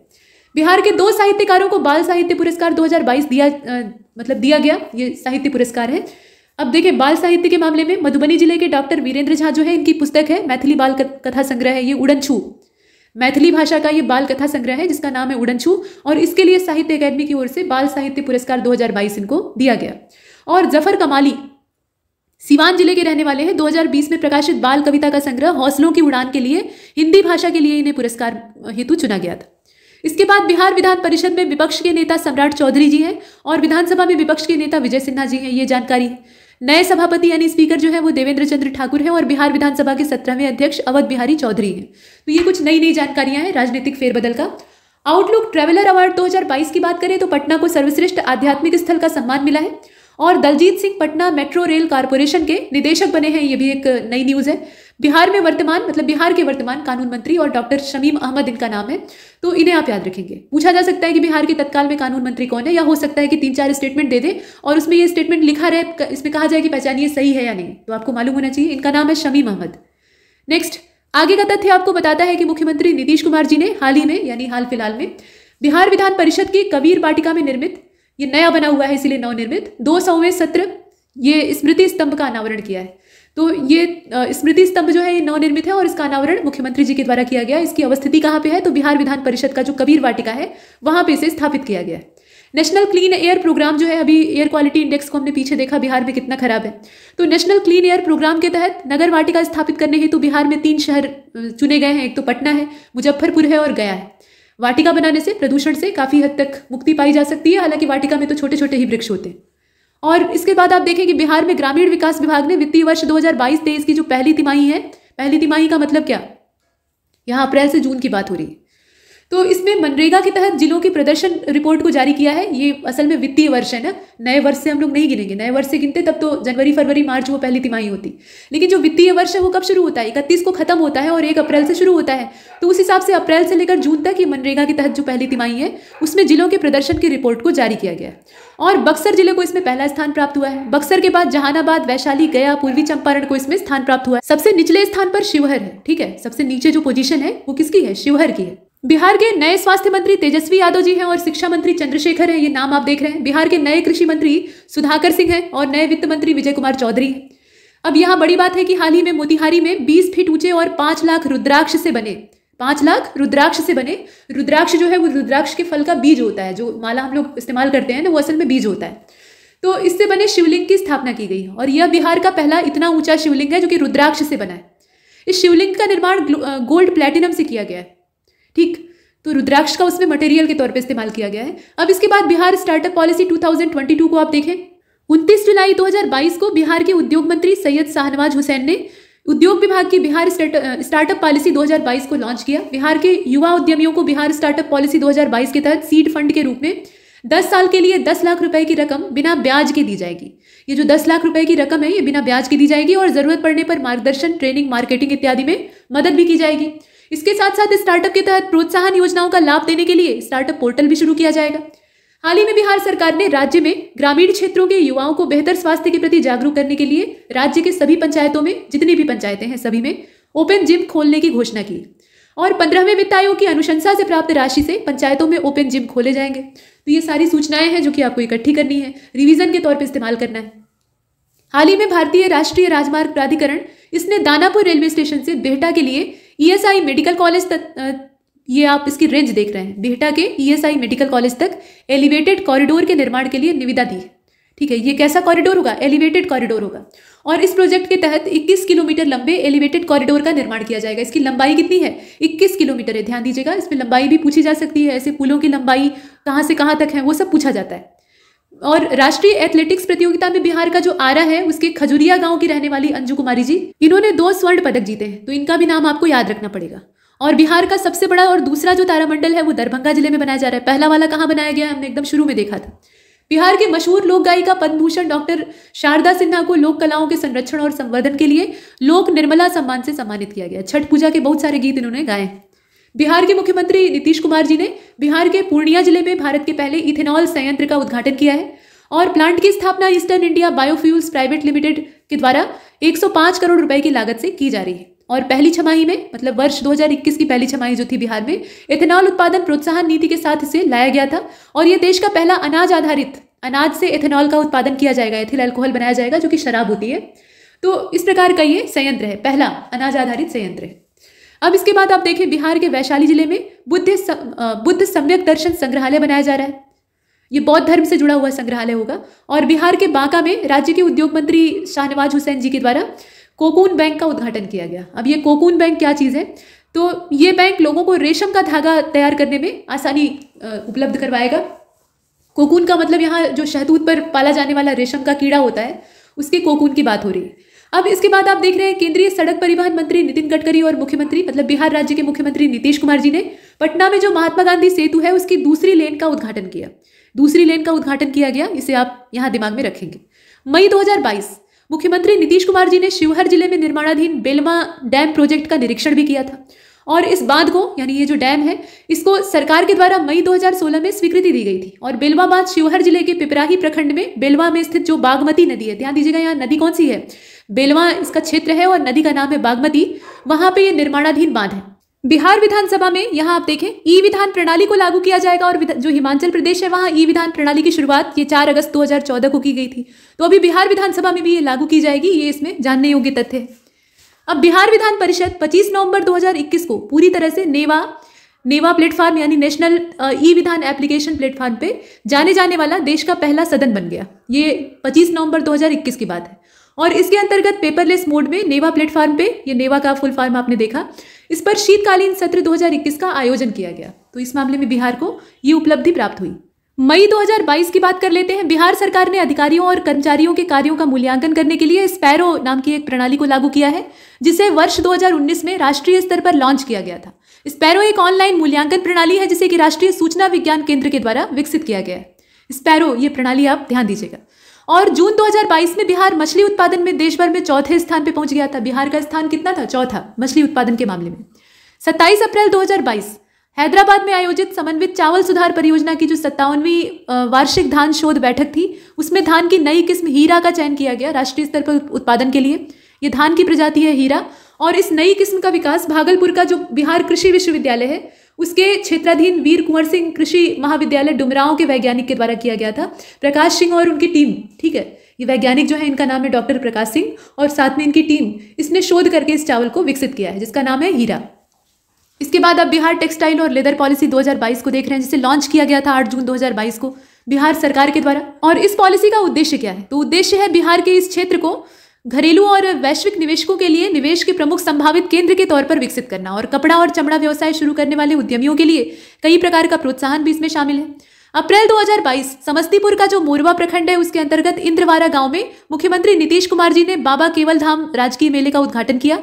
और बाबा केवल धाम राजकीय मेला निषाद समाज का राष्ट्रीय स्तर पर लगने वाला सबसे बड़ा धार्मिक मेला है। जुलाई 2022 केंद्रीय उपभोक्ता कार्य, खाद्य और सार्वजनिक वितरण, वस्त्र और वाणिज्य उद्योग मंत्री पीयूष गोयल जी ने NSF, ये आप नीचे देख रहे हैं, NFSA की जो राज्य रैंकिंग सूचकांक है उसका पहला संस्करण जारी किया। और ये राज्य रैंकिंग सूचकांक का जो पहला एडिशन था, इसमें बिहार को पूरे देश में, पूरे भारतवर्ष में 7वां स्थान प्राप्त हुआ और पहले स्थान पर ओडिशा था। ठीक है, फर्स्ट पोजीशन किसकी? ओडिशा की। और बिहार का इसमें स्थान है 7वां। इसके बाद अगला जो डाटा है वो अप्रैल में है, मतलब अप्रैल के करंट अफेयर से जुड़ा हुआ है। Centre for monitoring Indian economy, इसने अप्रैल 2022 में अपनी रिपोर्ट जारी की। और इस रिपोर्ट के हिसाब से बिहार में बेरोजगारी का जो प्रतिशत है वो 14.4% है। और देश में सर्वाधिक बेरोजगारी दर जो है वो हरियाणा में है। सबसे ज्यादा बेरोजगारी कहाँ पे है? हरियाणा राज्य में है। और सबसे कम बेरोजगारी जो है वो छत्तीसगढ़ में है। ये जानने योग्य तथ्य है जिसे आपने देखा। हाल ही में बिहार सरकार ने पढ़ाई और रोजगार करने वाले दिव्यांगों को बैटरी से चलने वाली ट्राईसाइकिल देने का फैसला किया है, जो कि इनके लिए भला काम होगा। और बिहार सरकार ने फूलचंद्र जोशी और त्रिपुरारी शरण को राज्य सूचना आयुक्त नियुक्त किया है 4 अप्रैल 2022 को। और राज्यपाल फागू चौहान जी ने इन्हें शपथ दिलाई। इसके बाद आप देखें भारतीय प्रशासनिक सेवा के सेवानिवृत्त अधिकारी यानी भूतपूर्व IAS ऑफिसर और बिहार के पूर्व मुख्य सचिव त्रिपुरारी शरण जी जो है ये राज्य के सूचना आयुक्त नियुक्त हुए हैं। अभी इनका नाम आपने देखा, अब इनके ये असल में है क्या? तो इस तरह के सूचना आयुक्त या महत्वपूर्ण पद जो होते हैं वहाँ पे कोई रिटायर्ड या पूर्व IAS अधिकारी जो होता है वही चुना जाता है। तो ये नियुक्त किए गए हैं। और इसके साथ साथ सेवानिवृत्त न्यायाधीश हैं, इनका नाम है फूलचंद्र चौधरी, इन्हें राज्य सूचना आयुक्त के पद पे नियुक्त किया गया है, शपथ दिलाई गई है राज्यपाल के द्वारा। अब इसके बाद अगला जो डाटा है वो आपको बताता है कि 28 जून 2022 को बिहार के छपरा जिले की सबिता महतो दुनिया की सबसे ऊंची सड़क उमलिंगला पर साइकिल से सफर करने वाली दुनिया की पहली महिला साइकिलिस्ट बन गई है, दुनिया भर में पहली। और बिहार के सुपौल जिले की रहने वाली राजलक्ष्मी, यहाँ आप देख रहे हैं अप्रैल 2022 में बिहार के सुपौल जिले की रहने वाली है राजलक्ष्मी। और इनका चयन सीनियर महिला क्रिकेट T20 टीम में किया गया। ये नाम आप याद रखेंगे। बिहार के रचित राज जो है ये बिहार के पहले ट्रांसजेंडर सिपाही बन गए हैं और इनको देश के पहले ट्रांसमैन सिपाही की उपाधि दी गई। तो ट्रांसजेंडरों को एक सम्मान वाला हक दिलाने के लिए और उन्हें सही स्थान दिलाने के लिए जो पहल है वो चल रही है। अब इसके बाद मई 2022 बिहार विद्युत निगम के द्वारा बिहार के 2 स्थानों फुलवरिया और दुर्गावती में फ्लोटिंग सोलर पावर प्लांट लगाने की योजना बनाई गई है। तो इसमें समय से ज़्यादा ये महत्वपूर्ण है कि कौन से 2 स्थान है, फुलवरिया है और दुर्गावती है। ये 2 जगहों के नाम आप याद रखेंगे। मई 2022 10 टन भंडारण की क्षमता वाला बिहार का मछलियों के लिए पहला जो कोल्ड स्टोरेज है वो बख्तियारपुर में खोला जाएगा। ये कहाँ पर खोला जाएगा? तो इसकी जो क्षमता है वो अच्छी खासी है, 10 टन की भंडारण क्षमता है और ये बख्तियारपुर में खोला जाएगा। और भी कुछ खास बातें हैं, जैसे कि बिहारी भारोत्तोलकों को पटना में कोचिंग कैंप में प्रशिक्षित करने के लिए कुजरानी देवी अंतर्राष्ट्रीय भारोत्तोलक के तौर पर चयनित हुई है। और मशरूम उत्पादन के मामले में यहाँ आप देख रहे हैं ये प्रशिक्षित करने का काम मतलब कोच का काम किया जाएगा। और मशरूम के उत्पादन के मामले में पूरे देश में बिहार पहले स्थान पे, बिहार की रैंक पहली है। ये उत्पादन वाला डाटा आपको पता होना चाहिए। और जो बागवानी रिपोर्ट है मतलब बागवानी बोर्ड के जो डाटा हैं, नवीनतम आंकड़े हैं, उसके हिसाब से अगर देखा जाए तो बिहार वर्ष 2021-22 में 28,000 टन से ज़्यादा मशरूम का उत्पादन कर चुका है और देश में सबसे बड़ा मशरूम उत्पादक राज्य बन गया है। इससे पहले ये जो खिताब है ना ये ओडिशा के पास था, लेकिन अभी किसके पास है? बिहार के पास। और ये डाटा जारी कौन करता है? तो राष्ट्रीय बागवानी बोर्ड के द्वारा इसको जारी किया जाता है। अगला मुद्दा आपके सामने है, हाल ही में मुख्यमंत्री नीतीश कुमार जी ने बिहार के पटना में भारत के पहले पशु विज्ञान विश्वविद्यालय यानी बासु इसे शॉर्टकट में कहा जाता है, तो इसके भवन परिसर की नींव रखी है। और बिहार कृषि विश्वविद्यालय के द्वारा विकसित सबौर कृष्णकली नाम के एक बैगन को एक मार्केट में पहचान प्राप्त हुई है। ये नई किस्म है बैगन की, ठीक है। इसका नाम क्या है? सबौर कृष्णकली। और बिहार में जाति गणना करने पर 500 करोड़ रुपए खर्च किए जाएंगे। जाति आधारित गणना जो है उसके लिए 500 करोड़ रुपए जो है वो खर्च किए जाएंगे। और वर्ष 2023 के फरवरी माह तक गणना पूरी करने का लक्ष्य रखा गया है, ठीक है। मतलब ये जो फरवरी का महीना आगे आने वाला है उसमें गणना को पूरी करने का लक्ष्य रखा गया है। बिहार का पहला स्थायी ट्रैफिक पार्क पटना के वीर कुंवर सिंह पार्क में बनेगा। ये आप ध्यान दीजिएगा कहाँ पर बन रहा है, ऐसे में स्थान पूछा जाता है। पटना हाई कोर्ट की पहली महिला जज का नाम इंदु प्रभा सिंह था और इनका ये पहली महिला जज थी और इनका हाल फिलहाल में देहावसान हो गया है, तो ये चर्चा में। राष्ट्रीय परिवार स्वास्थ्य सर्वेक्षण 5वां फेज उसके दूसरे चरण की रिपोर्ट के हिसाब से बिहार में लिंगानुपात, अभी देखिए जो जनसंख्या का आंकड़ा है वो जारी नहीं हुआ है, तो अभी 2011 वाला जो सेंसस है उसी को हम लोग ढो रहे हैं। लेकिन जो ये स्वास्थ्य सर्वेक्षण परिवार स्वास्थ्य सर्वेक्षण का डाटा होता है इससे बहुत सारी चीज़ें हमें मालूम होती हैं। तो उस हिसाब से बिहार का लिंगानुपात काफ़ी सुधर गया है, 1090 हो गया है, यानी पुरुषों से 90 महिलाएं ज़्यादा हैं। 1000 पुरुषों पर अगर देखें तो 1090 महिलाएं।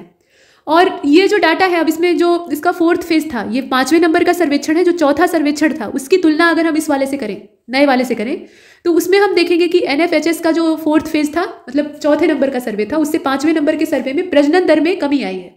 और प्रजनन दर में कमी आने का मतलब है कि आबादी पर कुछ हद तक कंट्रोल दिखाई देता है, लेकिन बहुत ज़्यादा उल्लेखनीय नहीं है। आंकड़ा आप देख रहे हैं 0.4% की कमी आई। नाबार्ड के द्वारा बिहार के भोजपुर जिले की प्रसिद्ध मिठाई जिसका नाम है खुरमा, इसको GI टैग दिलाने की पहल शुरू हो चुकी है और मिल भी जाएगा। जैसे सिलाव खाजा को मिल गया या फिर बाकी जो मिठाइयाँ और प्रोडक्ट हैं उनको मिल जाता है, वैसे इसको भी मिल जाएगा। आगे बढ़ते हैं। वैसे खुरमा होता क्या है? तो ये मीठी चीज़ होती है, मिठाई होती है। और मिठाई यहाँ लिखा भी है लेकिन ये मैदे से बनती है। खाजा भी वैसे ही तैयार होता है लेकिन खाजे में परतें होती हैं। खुरमा जो है वो छान कर बनाया जाता है, बाद में चीनी की चाशनी में पागा जाता है। इसके बाद आप देख रहे हैं कि भारत में सर्वश्रेष्ठ विधान परिषद विधानसभा चुने जाने के मानक तय करने वाली जो नवगठित 7 सदस्यीय समिति है उसमें सदस्य के रूप में बिहार से भी एक व्यक्ति आए हैं जिनका नाम है विजय कुमार सिन्हा, इन्हें चुना गया है, तो वो भी इसमें शामिल रहेंगे। अच्छा, अब बिहार में जमीन से संबंधित दस्तावेजों का डिजिटलाइजेशन किया जाएगा, योजना चल रही है। तो ये कार्य 2027 तक चलाने का फैसला लिया गया है। मतलब सारा जो जमीन का रिकॉर्ड है, भूलेख है, वो डिजिटल हो जाएगा। और अमृत सरोवर के निर्माण में बिहार के 38 जिलों में, यहाँ आप जानकारी देख रहे हैं, अमृत सरोवर के निर्माण के लिए बिहार के सभी 38 जिलों में यानी सभी जिलों में कुल 2852 जगहों को चिन्हित किया गया है। और सर्वाधिक सरोवरों का निर्माण कटिहार में करवाया जाएगा। जहाँ पानी का अभाव है वहाँ पे सरोवर दोनों तरीके का फायदा देंगे। ये भूमिगत जल को रिचार्ज भी करेंगे, क्योंकि पानी को एक जगह आप इकट्ठा करके रखेंगे तो वो जमीन में नीचे जाएगा, इकट्ठा होगा, तो वो काम भी ये करेंगे और साथ में पेयजल भी उपलब्ध कराएंगे, तो ये अच्छी बात है। तो कटिहार में सबसे ज्यादा बनेंगे। खेलो इंडिया यूथ गेम्स 2021 में बिहार को एकमात्र स्वर्ण पदक भोला कुमार जी के द्वारा दिलवाया गया था, मतलब इन्होंने जीता था। और खेलो इंडिया यूथ गेम्स 2021 की जो पदक तालिका है, बिहार 4 पदक के साथ 28वें स्थान पे रहा है इसमें। और मेजबान हरियाणा ने 52 स्वर्ण पदक जीते थे और वो टॉप पे था। मेजबान कौन था? हरियाणा था। और बिहार ने इसमें 28वां स्थान प्राप्त किया है, वो सिर्फ 4 पदक ही जीत पाया। 9वीं सीनियर राष्ट्रीय रग्बी प्रतियोगिता के लिए महिला वर्ग में बिहार की टीम ने पहला स्थान प्राप्त किया था, ये उल्लेखनीय है। और जन कवि नागार्जुन, बाबा नागार्जुन, इनकी स्मृति सम्मान, मतलब इनकी स्मृति में सम्मान दिया जाता है, पुरस्कार इनके नाम से है। तो पुरस्कार का नाम है जनकवि नागार्जुन स्मृति सम्मान 2022। मैथिली के ये साहित्यकार हैं, इनका नाम है तारानंद वियोगी, इनको सम्मानित किया गया। मैथिली भाषा के ये साहित्यकार हैं। और भारत और बांग्लादेश के बीच में मिताली एक्सप्रेस का परिचालन कटिहार मंडल से शुरू किया जाएगा। ये 1 जून 2022 से किया जा चुका। बिहार के सभी स्कूलों में 1 महीने में पहले मंगलवार को, यहाँ आप देख रहे हैं ये सभी स्कूलों में होगा, हर महीने के पहले मंगलवार को जल जीवन हरियाली दिवस मनाया जाता है। और भारत और नेपाल के बीच में हाल ही में रेल सेवा शुरू की गई और बिहार के मधुबनी जिले से नेपाल का जो कुर्था है वहां तक ये चलेगी। तो कहाँ से कहाँ तक चलेगी वो आपको मालूम होना चाहिए। मधुबनी और सहरसा जिलों के बीच में धार्मिक गलियारा बनाने की भी परमिशन मिली है, तो वो भी एक उल्लेखनीय तथ्य है। अच्छा, अब साइक्लोपियन वॉल की अगर चर्चा करें तो ये बिहार के नालंदा जिले में पाई जाती है। और इसका विस्तार कहाँ तक है साइक्लोपियन वॉल? इसका विस्तार नालंदा, गया और नवादा जिले की सीमा पर जो वनगंगा के दोनों ओर सोनागिरी और उदयगिरी पर्वत है उस पर 40 किलोमीटर तक है। ठीक। अच्छा, अब इसके बाद अगला जो फैक्ट है वो आपको बताता है कि मुख्यमंत्री नीतीश कुमार जी ने बेगूसराय जिले के बरौनी प्रखंड के असुरारी हवासपुर में 550 करोड़ रुपए से निर्मित पेप्सी बॉटलिंग प्लांट का उद्घाटन किया। और अंतर्राष्ट्रीय महाबोधि सांस्कृतिक केंद्र को तो आपने सुना ही होगा, इसका उद्घाटन मुख्यमंत्री जी के द्वारा किया गया। तो किसने किया ये, मतलब अगर कोई विशेष व्यक्ति है तो पूछा जा सकता है। बाकी मुख्यमंत्री जी जो हैं वो तो हर जगह आ जाते हैं, सबसे मुख्य राज्य में वही हैं, तो उस हिसाब से देखा जाए तो ज़्यादातर चीज़ों में उद्घाटन समारोह में उनका नाम होता है, तो ये चीज़ें कम ही पूछी जाती है। अब इसके बाद आप देखें कि बिहार के निवेशकों के लिए ई ऑफिस नाम का एक एप्लीकेशन, इसकी शुरुआत की शाहनवाज हुसैन जी ने। और अखिल भारतीय हस्तशिल्प मेला प्रदर्शनी, इसका आयोजन बिहार के गया जिले में किया गया है, ये भी एक बात है। माननीय उद्योग मंत्री है शाहनवाज जी, और बिहार के जो गया जिला है वहाँ के गांधी मैदान में आयोजित, ये आप देख रहे हैं, गांधी मैदान में आयोजित अखिल भारतीय हस्तशिल्प मेला सह प्रदर्शनी का उद्घाटन किया। और जीतन राम मांझी पूर्व मुख्यमंत्री बिहार, ये इस उद्घाटन समारोह में चीफ गेस्ट थे, मुख्य अतिथि के तौर पर आए थे। बिहार के 8 जिले जो हैं वो दीनदयाल उपाध्याय पंचायत सशक्तिकरण पुरस्कार 2022 के अंतर्गत सम्मानित किए गए हैं। दरभंगा जिले के डीएम राजीव रोशन जी जो हैं, इनको उत्कृष्टता के लिए प्रधानमंत्री पुरस्कार 2021 से नवाजा गया है। उत्कृष्ट काम के लिए इन्हें ये अवार्ड दिया गया है, इसे हमने यहाँ पर देखा। और भी चीज़ें हैं देखने के लिए, जैसे कि डिजिटल स्वास्थ्य योजना, मुख्यमंत्री डिजिटल स्वास्थ्य योजना, बिहार में इसे परमिट प्राप्त हुआ है। मुख्यमंत्री डिजिटल स्वास्थ्य योजना को अगले 5 सालों में चरणबद्ध तरीके से लागू किया जाएगा और इसके लिए वित्तीय वर्ष 2022-23 से लेकर 2026-27 तक 300 करोड़ रुपए के धनराशि आवंटन को मंजूर किया गया है। बिहार राज्य का जो खेल प्राधिकरण है, खेल विकास प्राधिकरण है, उसकी ओर से 2 दिवसीय बिहार स्पोर्ट्स कॉन्क्लेव 2022 की शुरुआत की जाएगी। और ये शुरुआत कहाँ पर हुई? तो जवाहरलाल नेहरू मार्ग स्थित जो बिहार म्यूजियम है, बहुउद्देशीय सभागार, वहां पे इसे ऑर्गेनाइज किया गया। और पटना में आयोजित बिहार स्पोर्ट्स कॉन्क्लेव 2022 का नाम है चक दे बिहार, चक दे फट्टे, चक दे इंडिया और चक दे बिहार। अब इसके बाद आप देखिए international para swimming championship 2022, Bihar से समसालम को इसमें चुना गया है, तो नाम आप याद रखेंगे। अब यहाँ देखें, होमी भाभा कैंसर अस्पताल और अनुसंधान केंद्र में कैंसर स्क्रीनिंग के लिए एक विश्व स्तरीय जीनोमिक प्रयोगशाला का उद्घाटन किया गया और ये बिहार के मुजफ्फरपुर जिले में स्थित है, ये भी आप देख रहे हैं। अब आप देखें अगली जानकारी को, एक क्रम से ये तथ्य जो है वो आपके सामने आ रहे हैं। तो प्रधानमंत्री नरेंद्र मोदी ने बिहार विधानसभा भवन की शताब्दी के अवसर पे इसके परिसर में बनाया गया जो स्मृति स्तंभ है उसका उद्घाटन किया था। अभी इस स्मृति स्तंभ के बारे में हमने शुरुआत में देखा था। बिहार में सुपौल के वीरपुर में भारत के दूसरे सबसे बड़े फिजिकल मॉडलिंग सेंटर को बनाया जा रहा है और गोपालगंज जिले के थावे के जंगल में बिहार का पहला ऑक्सीजन पार्क बनाया जाएगा। प्रस्तावित ऑक्सीजन पार्क में तमिलनाडु के सलेम की तर्ज पे बांस की खास किस्म की जो प्रजातियां हैं उनको विकसित किया जाएगा। बांस के पौधे की नई वेरायटी वहां पर लगाई जाएंगी जो कि बहुउद्देशीय होंगी। बिहार के निवेश की सीमाओं को तलाशने और तराशने दोनों के लिए नई दिल्ली में बिहार के इन्वेस्टर्स मीट का आयोजन किया गया और भोजपुरी का पहला जो OTT ऐप है चौपाल, इसका नाम क्या है? चौपाल, ये लॉन्च किया गया। ये भोजपुरी भाषा का एप्लीकेशन है, तो हो सकता है पूछा जाए कि चौपाल जो है ये असल में क्या है। नीचे कुछ ऑप्शन दे दे और उसमें एक ऑप्शन रहे कि ये एक OTT एप्लीकेशन है जो कि भोजपुरी भाषा का है, तो इसमें आप इसे चुनेंगे, तो इसके बारे में जानकारी होनी चाहिए। अच्छा, अब दरभंगा एयरपोर्ट मैथिली भाषा में उद्घोषणा करने वाला देश का पहला एयरपोर्ट बन गया है। ये अपने आप में बड़ा ही सांस्कृतिक पहलू है, इसे हमने देखा। आगे बढ़ते हैं। भोजपुरी एक मीठी भाषा है, मिठास होती है उसमें, और मैथिली जो है वो उससे भी ज़्यादा मीठी होती है। ठीक है, मतलब यहाँ तक कहा जाता है कि अगर आप मैथिली में किसी को डांट रहे हैं तो वो डांट भी डांट नहीं लगती। अब यहाँ आप देखें कि पूर्णिया में बिहार का दूसरा डॉपलर रडार लगाया जाएगा। डॉपलर रडार किस लिए लगेगा? तो इसका उद्देश्य होता है मौसम का अध्ययन करना, विश्लेषण करना। ठीक है, उस उद्देश्य से लगाया जाएगा ताकि सटीक जानकारियां मौसम के संदर्भ में प्राप्त की जा सके। तो ये पूर्णिया में लग रहा है, ध्यान दीजिएगा। और भारतीय एथलेटिक्स महासंघ के तत्वाधान में जमशेदपुर मतलब झारखंड में 8 से लेकर 9 मई तक आयोजित होने वाला जो टाटा स्टील का 4th Indian open javelin throw प्रतियोगिता थी 2022 की, उसमें रोहतास जिले की बेटी है निशी कुमारी, इन्होंने बालिका अंडर 18 आयु वर्ग में कांस्य पदक जीतकर तीसरा स्थान प्राप्त किया। और भारत का जो पुरातत्व सर्वेक्षण है ASI, यानी आर्कियोलॉजिकल सर्वे ऑफ इंडिया। तो इसकी जो पटना विंग है, पटना शाखा है, उसको शहर में संरक्षित कुम्भरार तालाब की खुदाई के दौरान कम से कम 2000 साल पुरानी ईंटों की दीवार मिली। यानी आज से 2000 साल पहले भी पक्की ईंटों का या कम से कम ईंटों का निर्माण होता था और उससे दीवारें बनाई जाती थी। पद्मश्री किसान चाची के जीवन से प्रेरित धारावाहिक कस्तूरी को शुरू किया गया। पद्मश्री किसान चाची जो है उनके जीवन आधारित ये धारावाहिक है जिसका नाम है कस्तूरी। हाल ही में नीति आयोग के द्वारा जारी इंडिया इनोवेशन इंडेक्स 2021, इसमें 17 बड़े राज्यों में बिहार 58 अंक के साथ 15वें स्थान पे है। इसमें बिहार को 15वां स्थान प्राप्त हुआ है 58 नंबर के साथ। तो नंबर से ज्यादा यहाँ स्थान महत्वपूर्ण है, उसे आप याद रखेंगे। बिहार में उद्योगों को बढ़ावा देने के लिए सरकार ने 5 जिलों में, यहाँ आप देखें 5 जिलों में plug and play prefabricated shed का निर्माण किया जाएगा। मतलब ये सरकार के द्वारा करवाया जाएगा और 15 करोड़ की लागत से एक शेड का निर्माण होगा। मतलब 15 करोड़ रुपए जो है वो एक शेड की लागत में, एक शेड के निर्माण में लागत के तौर पे इस्तेमाल होंगे। और यहाँ उद्यमी सिर्फ उपकरण लगाकर फैक्ट्री शुरू कर सकेंगे। मतलब उनके लिए पूरा जो शेल्टर है वो उपलब्ध कराया जाएगा, बस उसमें अपना जो उपकरण है उसको लगाएंगे और अपना रोजगार शुरू कर देंगे। हर जिले में एक ट्रैफिक पार्क भी बनेगा और इसके तहत राज्य के हर जिले में एक एक स्थायी ट्रैफिक पार्क बनने की शुरुआत की जाएगी। पटना के वीर कुंवर सिंह पार्क से इसको शुरू किया गया है, स्टार्टिंग यहीं से हुई है और ये बिहार का पहला स्थायी ट्रैफिक पार्क होगा। तो बिहार में हर जगह बनेगा, लेकिन शुरुआत कहाँ से हुई है वो पूछा जा सकता है। इसके बाद बिहार का शिक्षा विभाग, इसने 534 कस्तूरबा गांधी बालिका विद्यालयों को +2 में अपग्रेड करने की कार्य योजना बनाई है। +2 का मतलब है कि वो 10वीं तक थे, अभी 12वीं तक कर दिया जाएगा। 10 + 2 10 + 2 यानी 12th। तो कुल मिलाकर 634 कस्तूरबा गांधी बालिका विद्यालय जो है वो संचालित हैं बिहार में वंचित समूहों की जो लड़कियां हैं उनको गुणवत्ता युक्त शिक्षा देने के लिए। हालांकि उसमें बहुत सारी अव्यवस्थाओं के मामले आए दिन सामने आते हैं, लेकिन फिर भी एक प्रयास है। तो इन्हें +2 के आधार पर अपग्रेड किया जाएगा और इनकी संख्या कितनी है? 534। अब इसके बाद देखें, बिहार के बांधों और बैराजों के रखरखाव और सुरक्षा हेतु राज्य बांध सुरक्षा संगठन का गठन किया जाएगा ताकि वो बांधों की देखरेख करे, आने वाली दरारों या जो भी दिक्कतें हैं उन्हें दूर करे।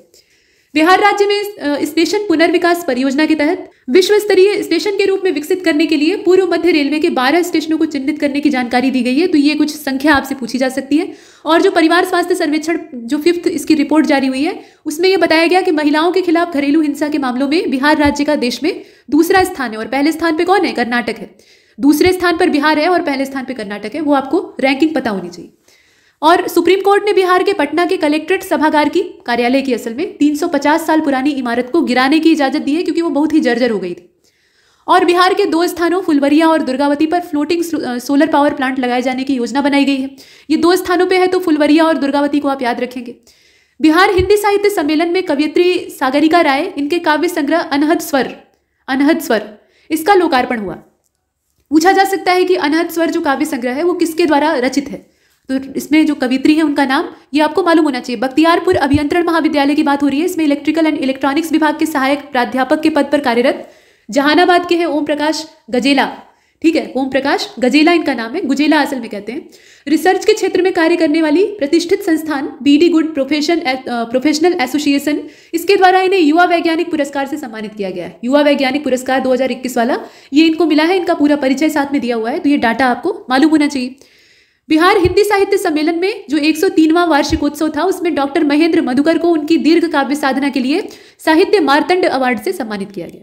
और बिहार के अनुभव को डीग राजस्थान में श्री हिंदी पुस्तकालय समिति की ओर से आयोजित 95वें साहित्यकार सम्मान समारोह 2021 में हिंदी भाषा बाल साहित्य में श्री ग्यासी राम गोयल सम्मान से सम्मानित किया गया। तो यहाँ पर कौन सा अवार्ड मिला है, ये कहाँ पर आयोजित हुआ था और किसको मिला है, ये पूछा जाता है। तो देने वाली संस्था का नाम या व्यक्ति का नाम, प्राप्त करने वाले व्यक्ति का नाम और स्थान, ये आपको मालूम होना चाहिए। भारत के विधि मंत्रालय के द्वारा पटना उच्च न्यायालय में 4 न्यायाधीशों की नियुक्ति को मंजूरी दी गई। और संदीप कुमार, इसमें देखिए नाम कौन कौन सा है। तो संदीप कुमार, पूर्णेंदु सिंह, सत्यव्रत वर्मा, राजेश कुमार, ये 4 नामित न्यायाधीश हैं जिनके के नाम आपने देखे। और इसमें कुछ और आधारभूत जानकारी, जैसे पटना उच्च न्यायालय में मुख्य न्यायाधीश सहित वर्तमान न्यायाधीशों की जो संख्या है वो 27।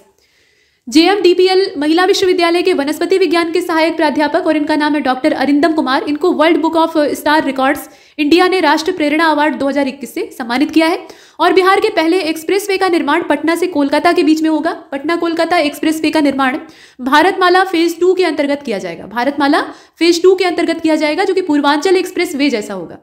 और हाल ही में और भी जानकारियां हमारे सामने हैं, जैसे कि बिहार के दूसरे एक्सप्रेसवे के निर्माण की घोषणा की गई है।